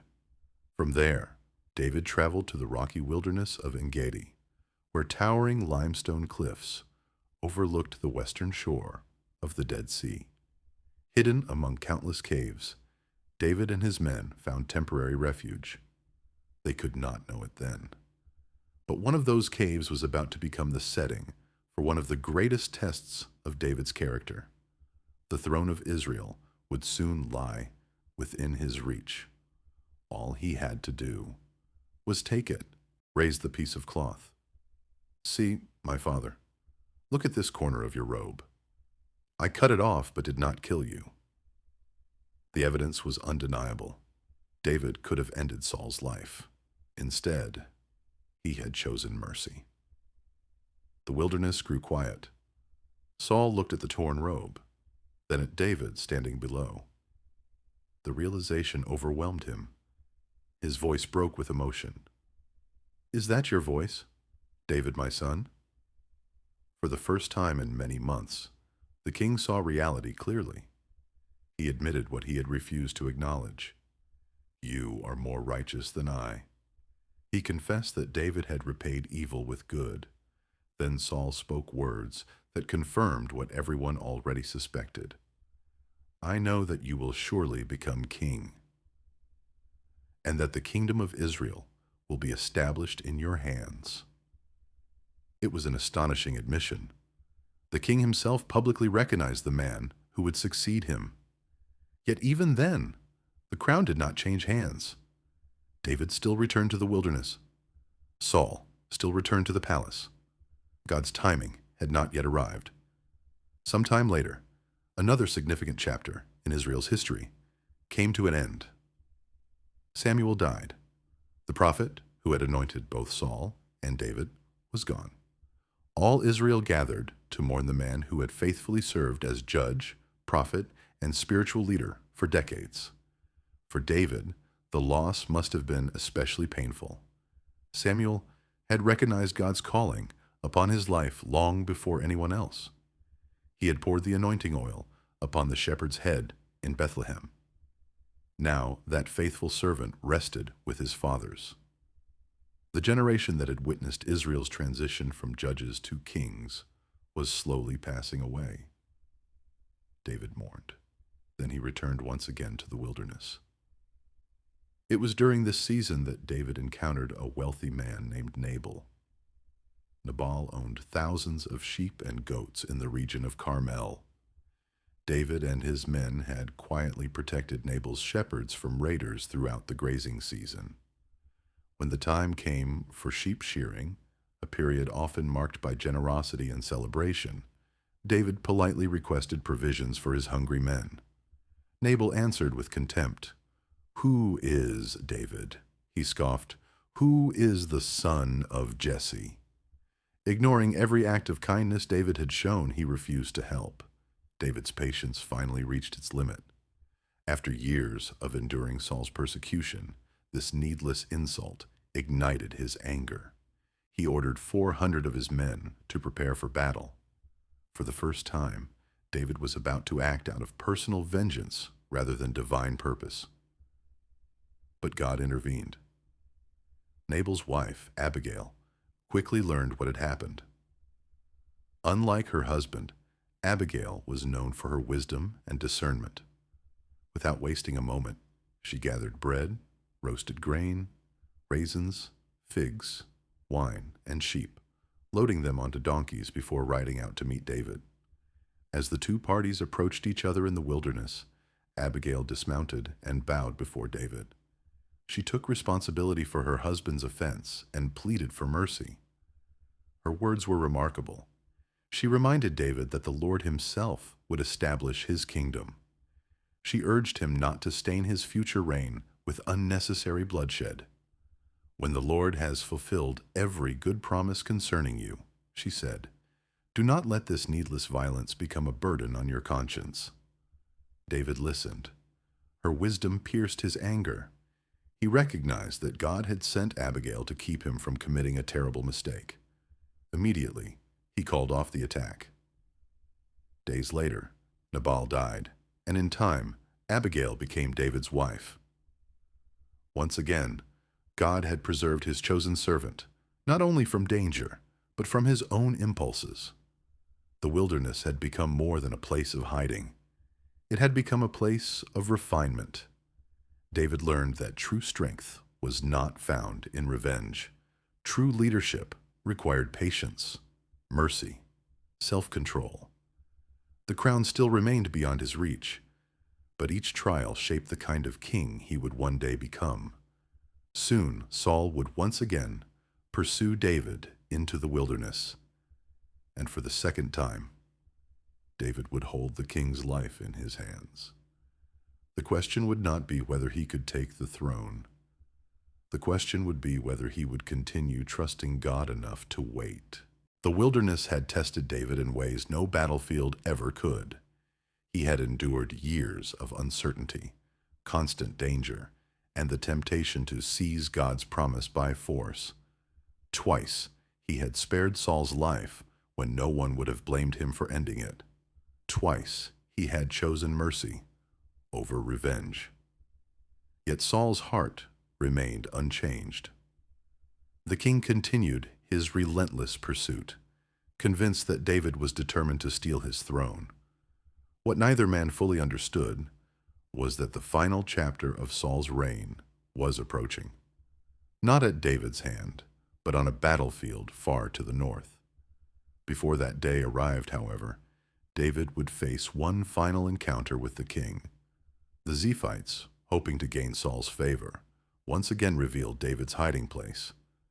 Without hesitation, Saul gathered 3,000 chosen soldiers and marched into the wilderness of Ziph. His determination had not faded.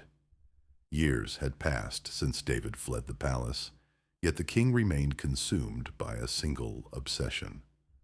David learned of Saul's arrival through his scouts. From a nearby hilltop, he watched the king's camp settle for the night. Thousands of soldiers surrounded Saul, believing their numbers made them secure. Campfires flickered beneath the stars. Weapons rested beside sleeping warriors. In the center of the camp lay Saul himself, his spear planted firmly in the ground beside his head, the same spear that had so often become an instrument of his anger. David quietly turned to two of his companions.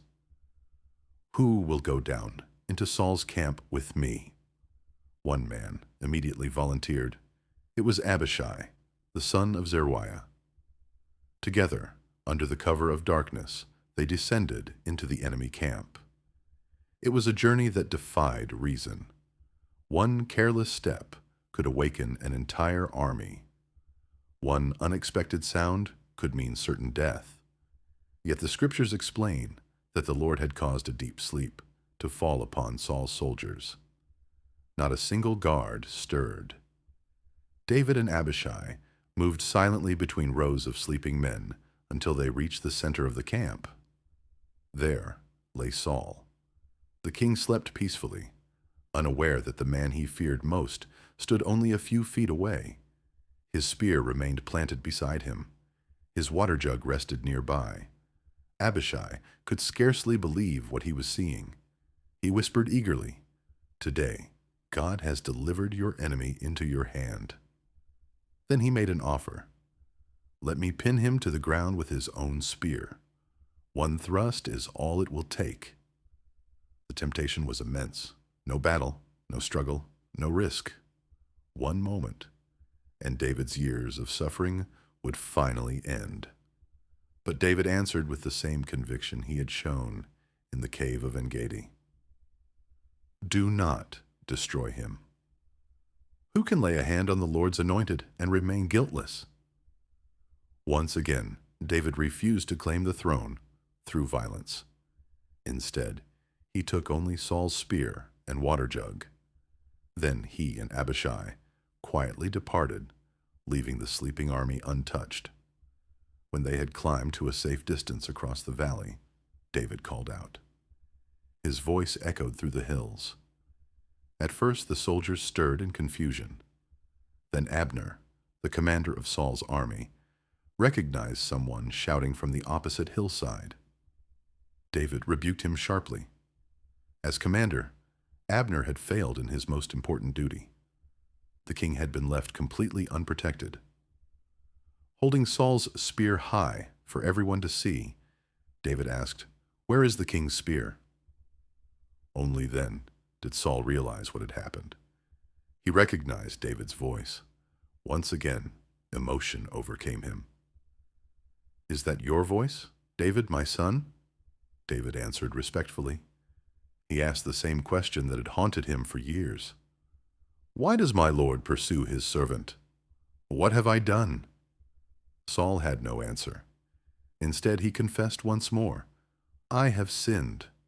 Return, David, my son. I will not try to harm you again." It was a sincere moment, but not a lasting one. David had learned that Saul's regret often faded as quickly as it appeared. Rather than returning to the palace, he remained in exile. Trust once broken so many times, could not be restored with promises alone. As the years passed, David reached a difficult conclusion. Remaining within Israel's borders meant living under constant threat. No matter how often Saul expressed regret, another pursuit always followed. David reasoned that one day the king would eventually succeed. So he made a surprising decision. He crossed into Philistine territory. The very nation whose giant he had defeated now became his place of refuge. David sought protection from Achish, king of Gath.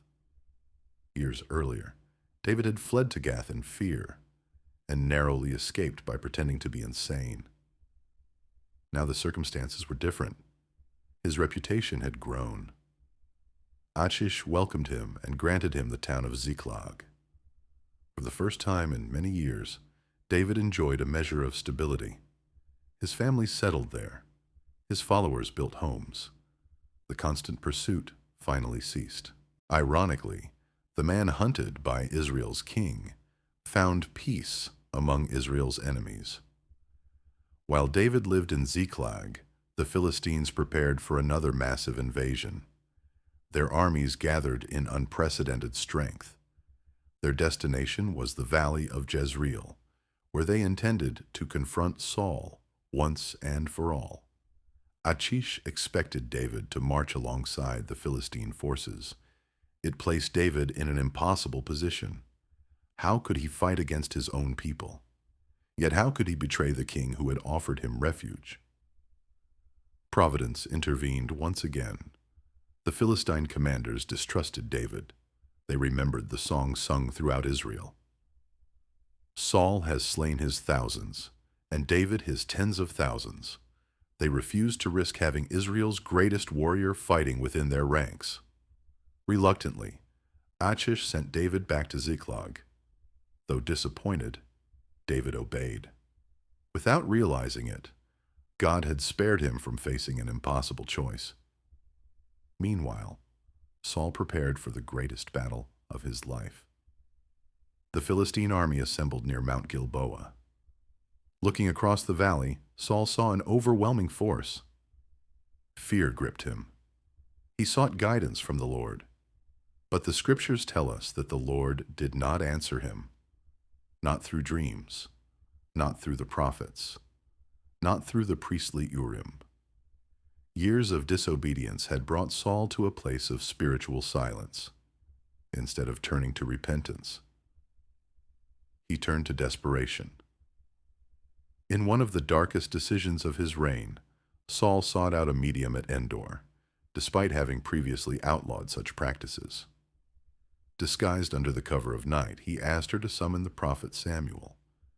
God permitted an extraordinary encounter. Samuel's message was brief and solemn. Because Saul had rejected the Lord's commands, Israel would fall before the Philistines. By the following day, Saul and his sons would be dead. The kingdom would pass to another. The words left the king shattered, but there was no turning back. The next morning, battle erupted on the slopes of Mount Gilboa. The Philistine assault was relentless. Israel's lines began to collapse. One by one, Saul's sons fell in combat. Among them was Jonathan, the faithful friend, the prince who had willingly set aside his own claim to the throne because he recognized God's purpose for David. His death marked the end of one of the Bible's greatest friendships.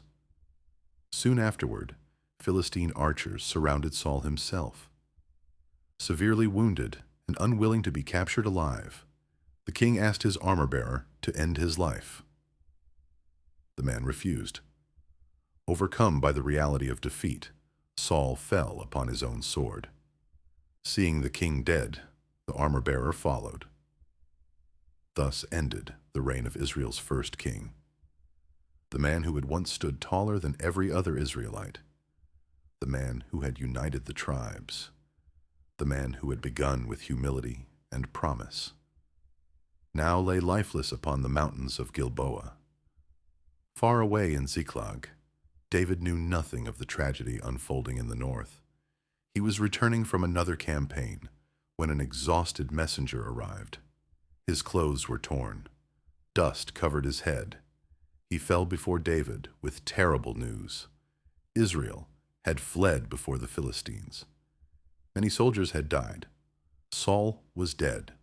Jonathan was dead. For a long moment, no one spoke. The news seemed impossible to comprehend. The king who had pursued David for years was gone. So was Jonathan, his closest friend, his brother in spirit, the man who had stood beside him when almost no one else would. David tore his clothes in grief. His men did the same. They fasted and mourned until evening for Saul, Jonathan, the army of Israel, and the people who had fallen by the sword. There was no celebration, no relief, no triumph. David did not rejoice because his enemy had fallen. He mourned because Israel had lost its king, and because he had lost his friend. The throne he had waited for all those years was finally within reach, but it had come at a heartbreaking cost. The shepherd from Bethlehem would soon be called to wear the crown, yet before he accepted it, he would compose one of the most beautiful songs of lament ever recorded, a tribute not to victory, but to the fallen. The mountains of Gilboa had fallen silent. Where battle cries had echoed only days before, the wind now swept across abandoned shields and broken spears. Israel's first king was gone. Jonathan, the faithful prince, lay beside his father. The royal house that had once united the tribes had been shattered in a single day. Far to the south, David remained in mourning. He had every political reason to celebrate. The greatest obstacle between himself and the throne had disappeared. Yet David refused to rejoice over another man's downfall. Instead, he composed one of the most moving laments in all of Scripture. Gathering his men together, David taught them a song that would forever preserve the memory of Saul and Jonathan. It became known simply as the Song of the Bow. Its words were not filled with bitterness. There were no reminders of Saul's attempts to kill him. No mention of years spent hiding in caves. No accusations. Only grief. How the mighty have fallen. Again and again the phrase echoed through the poem. David honored Saul for his courage in battle. He remembered Jonathan with deep affection. I grieve for you, Jonathan, my brother. Your love for me was wonderful. Rather than allowing Israel to remember Saul only for his failures, David reminded the nation of the victories he had once won and the prosperity he had helped bring. It revealed an extraordinary quality of David's character. He refused to let personal suffering erase another person's dignity. Even in death, he honored the king whom God had first appointed. When the mourning ended, David faced an important decision. Saul was dead. The throne stood empty. Should he return to Judah? Should he remain among the Philistines? Should he seize the kingdom immediately? Unlike many rulers throughout history, David did not rely upon military strength or political calculation. He sought God's direction. Shall I go up into one of the towns of Judah? The Lord answered, Go. David asked a second question. Where shall I go? Again the answer came, To Hebron. The instruction was clear. God himself would determine the next step. David simply obeyed. Hebron was one of the oldest cities in the land. Long before Israel became a nation, Abraham had walked its hills. Nearby lay the cave of Machpelah, where Abraham, Sarah, Isaac, Rebekah, Jacob, and Leah had been buried. It was a place deeply connected to God's covenant with the patriarchs. Now, centuries later, Hebron would witness another pivotal moment in Israel's history. David gathered his family and his followers. Together they left Ziklag and journeyed into the hill country of Judah. The years of wandering were finally coming to an end. The elders of Judah assembled in Hebron. They had watched David's life for years. They knew his victories. They knew his faithfulness. They knew how he had refused to seize power through violence, even when given repeated opportunities. Now they came willingly. There was no battle, no rebellion, no civil uprising. The tribe of Judah anointed David as their king. Nearly 15 years had passed since Samuel secretly poured oil upon the head of a shepherd boy in Bethlehem. Only now, the promise began to unfold. David was approximately 30 years old. He had waited patiently through years of hardship. The crown had finally arrived, but only part of it. Although David now ruled Judah, the rest of Israel remained divided. Across the Jordan River, Saul's military commander, Abner, refused to accept David's leadership. Instead, he took Saul's surviving son, Ishbosheth, and proclaimed him king over the northern tribes. Israel now had two kings. David ruled from Hebron. Ishbosheth ruled from Mahanaim. The nation that had once united against the Philistines found itself divided from within. Civil war loomed on the horizon. At first, the conflict remained limited. One day, the armies met near the pool of Gibeon. Instead of launching a full-scale battle immediately, representatives from both sides proposed a contest between selected warriors. 12 men from David's army faced 12 from the house of Saul. The contest ended in tragedy. Every combatant fell. What had begun as a symbolic confrontation quickly erupted into a larger battle. David's forces prevailed. Abner retreated. The struggle between the two kingdoms had begun. Among David's commanders were the three sons of Zeruiah, Joab, Abishai, and Asahel. Asahel was known throughout Israel for his remarkable speed. The scriptures describe him as being as swift as a gazelle across the open fields. During the battle, Asahel relentlessly pursued Abner. The seasoned commander repeatedly warned the young warrior to turn back. He had no desire to kill him, but Asahel refused. Finally, Abner turned and struck him with the butt end of his spear. The blow proved fatal. Asahel collapsed where he stood. When the fighting ceased, both armies paused. Nightfall ended the battle. Yet the death of Asahel planted seeds of bitterness that would later bear tragic fruit. Months turned into years. The conflict between David's house and Saul's house continued, but the balance slowly shifted. The scriptures summarize the period with remarkable simplicity. David grew stronger and stronger, while the house of Saul grew weaker and weaker. The difference was not merely military. David's kingdom rested upon God's promise. Human opposition could delay it, but it could not prevent it. Meanwhile, David's family expanded in Hebron. Several sons were born to him during these years, each representing the growing stability of his household. Yet beneath the surface, political tensions continued to simmer. Eventually, a dispute arose between Ishbosheth and Abner. The northern king accused his commander of seeking greater power for himself. Abner took the accusation as a profound insult. After years of faithfully supporting Saul's family, he decided he had had enough. In anger, he declared that the kingdom belonged to David according to God's promise. For the first time, the most powerful man in the northern kingdom openly acknowledged what many already believed. God had chosen David. Abner secretly contacted David. He offered to bring the tribes of Israel under David's rule. David accepted the proposal, seeing an opportunity to reunite the nation without unnecessary bloodshed.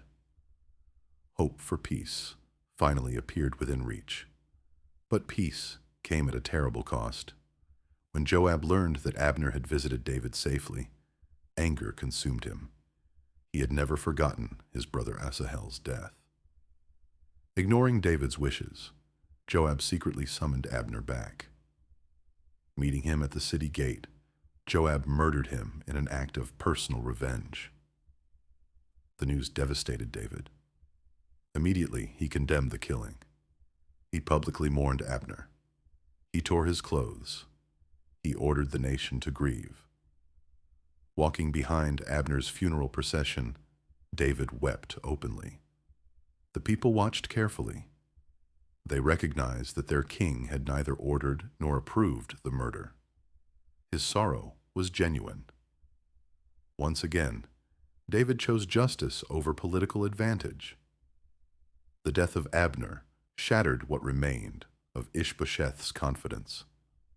Without his greatest commander, the northern kingdom quickly unraveled. Fear spread throughout Israel. Then, in another act of betrayal, 2 of Ishbosheth's own officers entered his house while he rested during the heat of the day. They murdered him in his bed. Believing they would be rewarded, they carried his head to David in Hebron.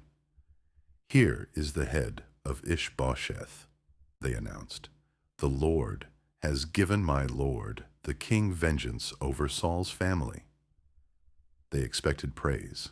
Instead, they received judgment. David looked upon the men with disappointment. Years earlier, he had executed the Amalekite who falsely claimed to have killed Saul. Now these men stood before him, boasting of murdering an innocent king.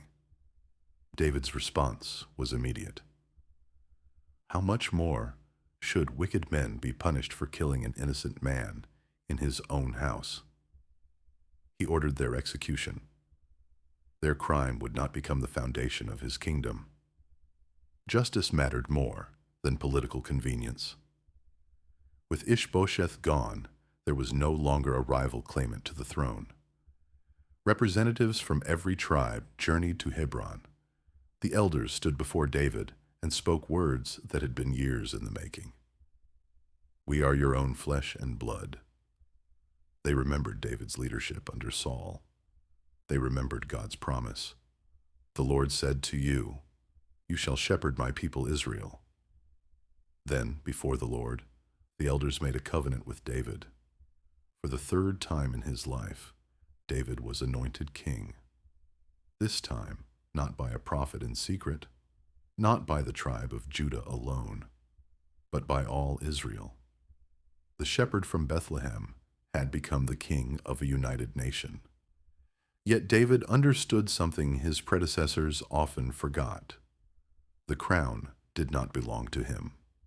It belonged to God.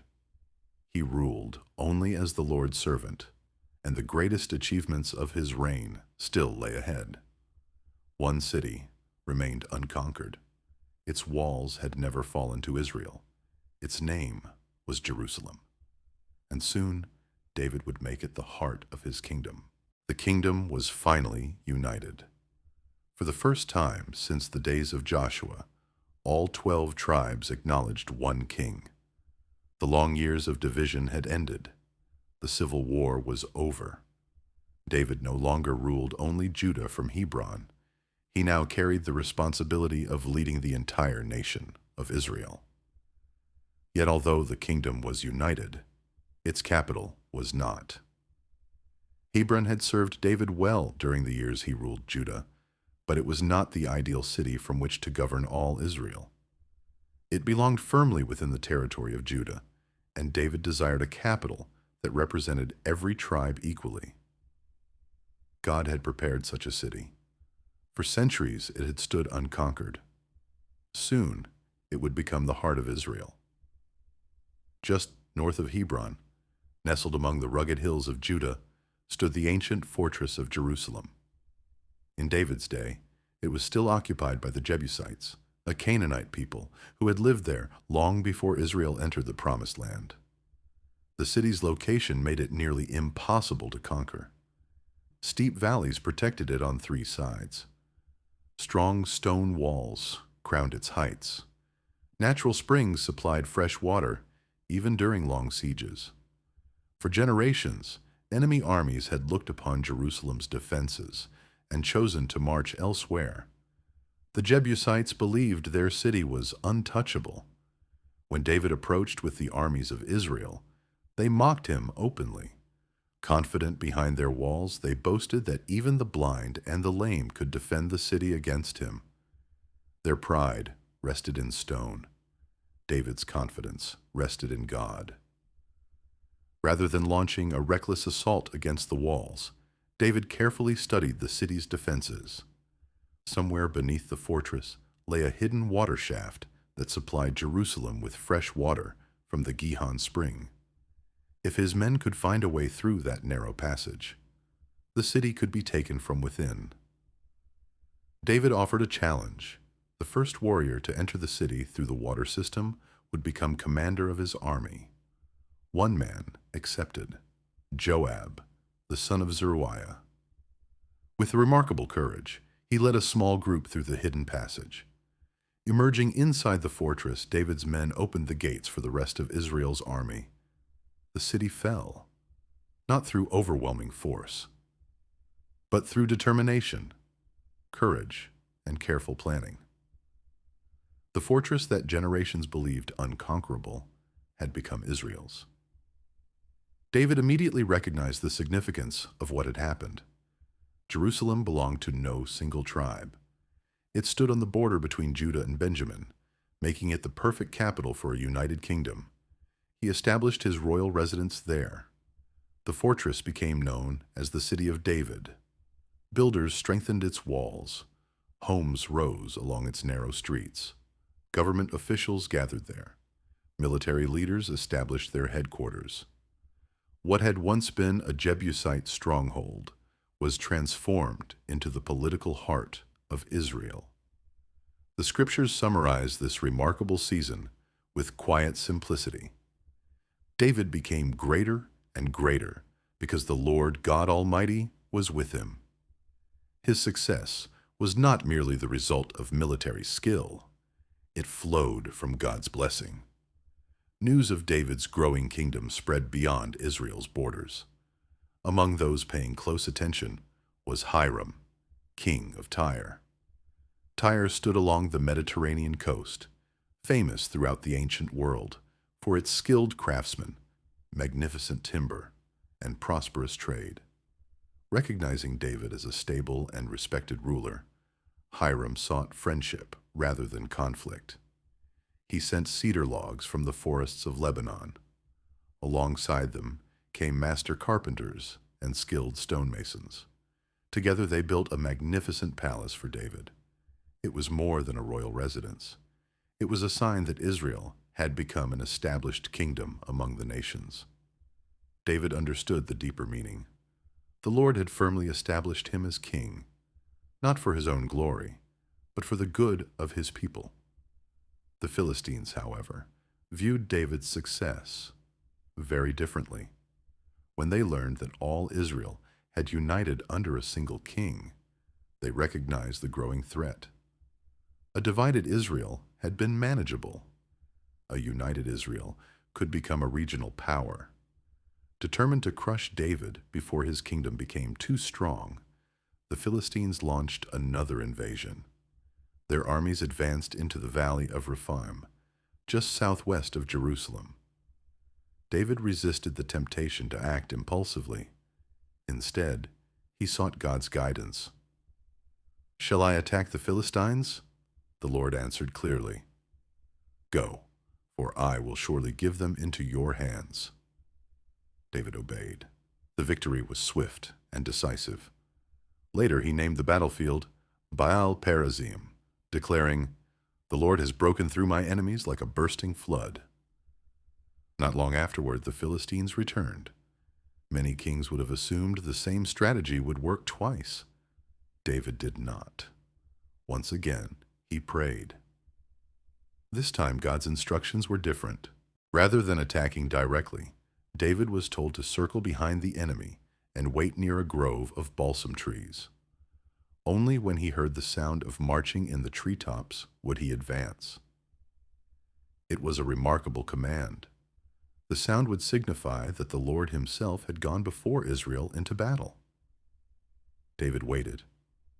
He listened. Then came the sound. Not the footsteps of soldiers, but something greater. Trusting God's timing, David attacked. The Philistines were routed once again. These victories established David's reputation throughout the surrounding nations. More importantly, they demonstrated a principle that shaped his reign. He never assumed yesterday's guidance automatically applied today. He sought the Lord anew before every major decision. Yet, despite political unity and military success, David knew something essential was still missing. The kingdom possessed a palace. It possessed a capital. It possessed an army. But the Ark of the Covenant, the sacred symbol of God's presence among his people, remained separated from the nation's center. For decades, the Ark had rested in the house of Abinadab at Kiriath Jearim. During Saul's reign, it had largely been neglected. David determined that this would change. The worship of God would stand at the very heart of Israel's life. A great procession was organized.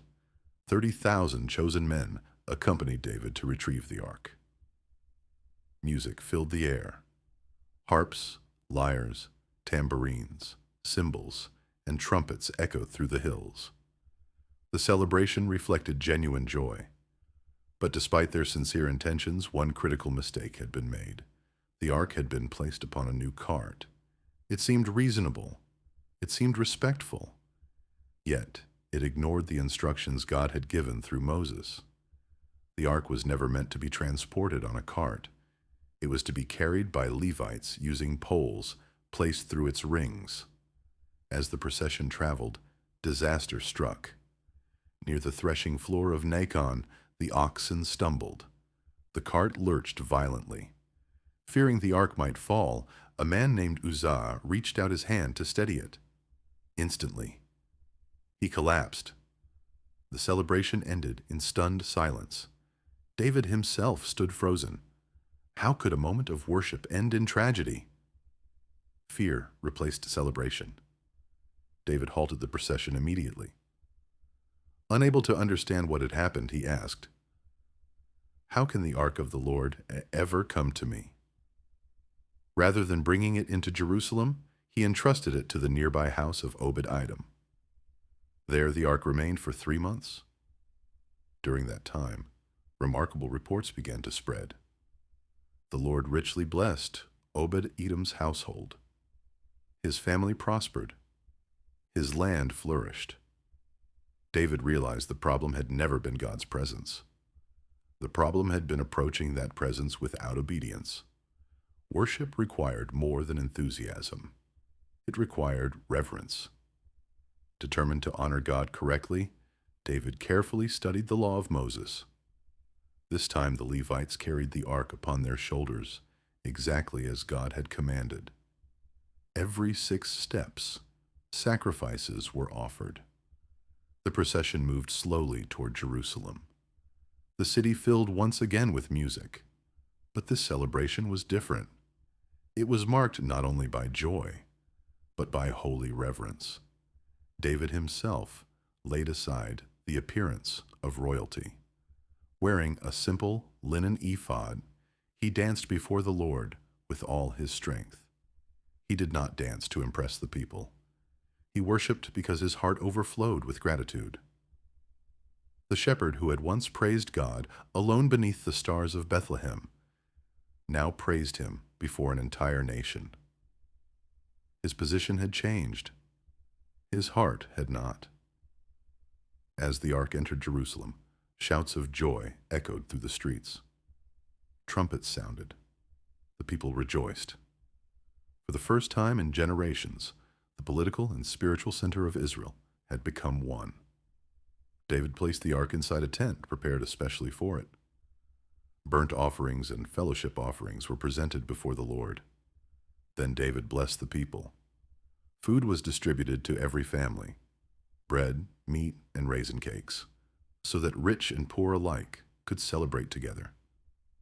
It was a day unlike any Israel had experienced. The kingdom had found its heart, not in a palace, not in an army, but in the presence of God. Yet not everyone shared David's joy. Watching from a palace window was Michal, Saul's daughter. She saw the king dancing before the Lord with abandon. Instead of seeing humble worship, she saw behavior beneath the dignity of a king. When David returned home, she confronted him with sarcasm. David answered without anger, but with conviction. I was dancing before the Lord, who chose me rather than your father. He understood a truth that every leader must learn. The approval of God mattered far more than the approval of people. A king who cannot humble himself before God will eventually exalt himself above God. David refused to make that mistake. Jerusalem was now secure. The ark rested within its walls. The nation stood united. The enemies of Israel had been defeated. Peace settled over the kingdom. David looked around his magnificent cedar palace and began considering one final question. How can I live in a palace while the ark of God remains in a tent? It was a noble desire. He longed to build a permanent house for the Lord, but God had something even greater in mind. David wished to build God a house. Instead, God was about to promise David an everlasting house, a covenant that would reach far beyond Solomon, far beyond the kings of Judah, and ultimately point toward a king whose reign would never end. Jerusalem had become the heart of Israel. Its walls stood secure. The Ark of the Covenant rested within the city. The Philistines had been defeated, and peace spread across the land. For the first time in many years, David was no longer running.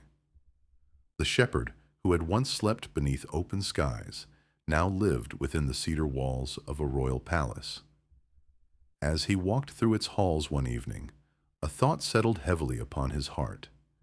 He looked around at the beautiful craftsmanship, the fragrant cedar beams from Lebanon, the polished stone, the carved wood. Then he thought about the Ark of God. The sacred symbol of the Lord's presence still rested beneath the fabric of a simple tent. David could not ignore the contrast. Here I am, he said to himself, living in a palace of cedar, while the Ark of God remains in a tent. His gratitude stirred within him. He desired to give something back to the God who had given him everything. The next day, David shared his thoughts with the prophet Nathan. Nathan had become one of David's trusted spiritual advisors, a man who faithfully delivered God's word to the king. David explained his desire. He wanted to build a magnificent temple, not for himself, but for the Lord. Nathan listened carefully. From a human perspective, the plan seemed honorable. The nation enjoyed peace. David possessed the resources. His motive appeared sincere.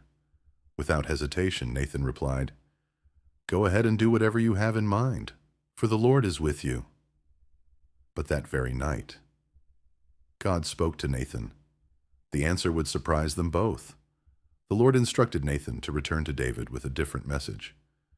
"Go and tell my servant David, are you the one to build me a house to dwell in?" Then God reminded David of something easily forgotten. From the day Israel left Egypt until that very moment, he had never asked for a permanent temple. He had traveled with his people through the wilderness, across the Jordan, into the promised land. The tabernacle had always reflected a profound truth. God desired to dwell among his people, not merely within buildings. The Lord had never complained about living in a tent. Instead, he reminded David where his own journey had begun.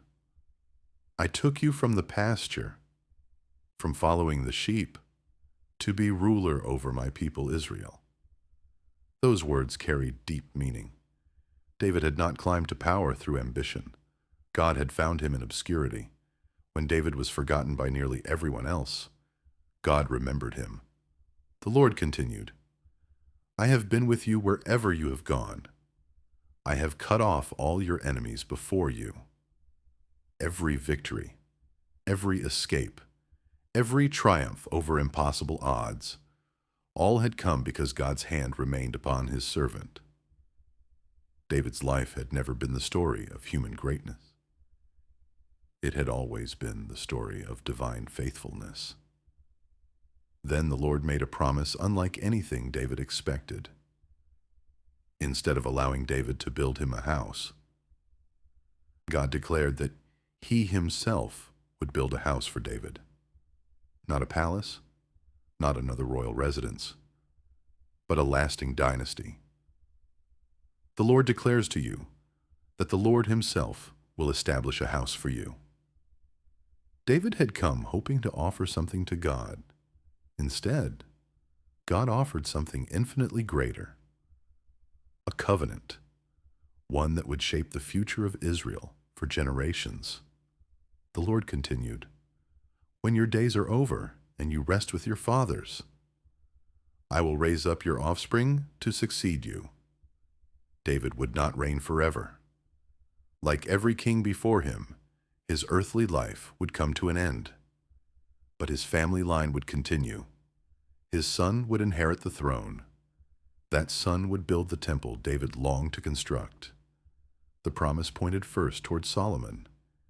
Yet as Nathan continued speaking, the words reached beyond Solomon's lifetime, far beyond. "I will establish the throne of his kingdom forever." Forever. The word echoed with astonishing significance. No earthly dynasty lasts forever. Kingdoms rise, kingdoms fall, empires flourish, empires disappear. Yet God promised that David's royal line would endure, according to his sovereign purpose. The covenant stretched beyond the limits of ordinary history. It looked toward a future king whose reign would never end. One day, centuries later, that promise would find its ultimate fulfillment in the Messiah, a descendant of David, a king whose kingdom would have no end. God also spoke of the relationship he would have with David's descendants. "I will be his father, and he will be my son." When David's heirs sinned, God would discipline them. But unlike Saul, they would not be abandoned. The Lord declared, "My love will never be taken away from him." The contrast was unmistakable. Saul's kingdom had ended because of persistent disobedience. David's family would experience correction, but God's covenant would remain. His promise rested upon his own faithfulness, not human perfection. Nathan faithfully delivered every word to the king. David listened in silence. He had expected instructions about construction. Instead, he received a promise that would echo throughout eternity. Overwhelmed, David left the palace and entered the tent where the ark rested. There, in the quiet presence of God, the king knelt. He offered no demands, no grand speeches, only humble gratitude. "Who am I, sovereign Lord? And what is my family, that you have brought me this far?" David never forgot where he came from. He remained the shepherd from Bethlehem. The crown had changed his responsibilities. It had not changed his heart. David continued praying, "There is no one like you, Lord. There is no God but you." He praised God for rescuing Israel from Egypt, for making them his people, for fulfilling every promise spoken through generations. Then David asked only one thing. "Now, Lord, fulfill forever the promise you have made concerning your servant." It was a remarkable prayer. David did not ask for wealth. He did not ask for a longer life. He simply asked God to accomplish his own will. He trusted that whatever the Lord promised, the Lord would certainly fulfill. Following this covenant, the kingdom entered a season of extraordinary victories. Neighboring nations challenged Israel one after another. The Philistines marched once more. David defeated them. The Moabites rose against Israel. David prevailed. The kingdom of Zobah expanded its influence in the north. Again, victory belonged to Israel. The Edomites resisted. They too were overcome. Wherever David went, the scriptures repeat the same powerful truth. The Lord gave David victory wherever he went. It was not because Israel possessed the largest army, nor because David was an unmatched military genius. The victories came because God's blessing rested upon his chosen king. As Israel's borders expanded, David governed with justice and righteousness. He did not rule merely through military strength. He established fairness throughout the land. Joab commanded the army. Jehoshaphat served as recorder. The priests faithfully oversaw worship. Officials carried out their duties with order and integrity. The kingdom flourished. Peace replaced years of uncertainty. The people experienced stability unlike anything they had known since entering the Promised Land. David understood that true leadership meant serving the people God had entrusted to his care. Power was never an end in itself. It was a responsibility. Yet amid all the victories, David remembered something even more important than conquered cities. He remembered a promise. Years earlier, during his darkest days as a fugitive, Jonathan had stood beside him in the wilderness. The prince who could have hated David had instead loved him as a brother. Together they had made a covenant before the Lord. Jonathan was gone now, killed beside his father on Mount Gilboa. But David had never forgotten his friend. One day, while walking through his palace, a question came to his mind. Is there anyone still left from the house of Saul to whom I can show kindness for Jonathan's sake? The question would begin one of the most beautiful stories of grace in the entire Old Testament. A forgotten son, a broken life, an unexpected invitation to the king's table, and a picture of mercy that would point far beyond David's reign.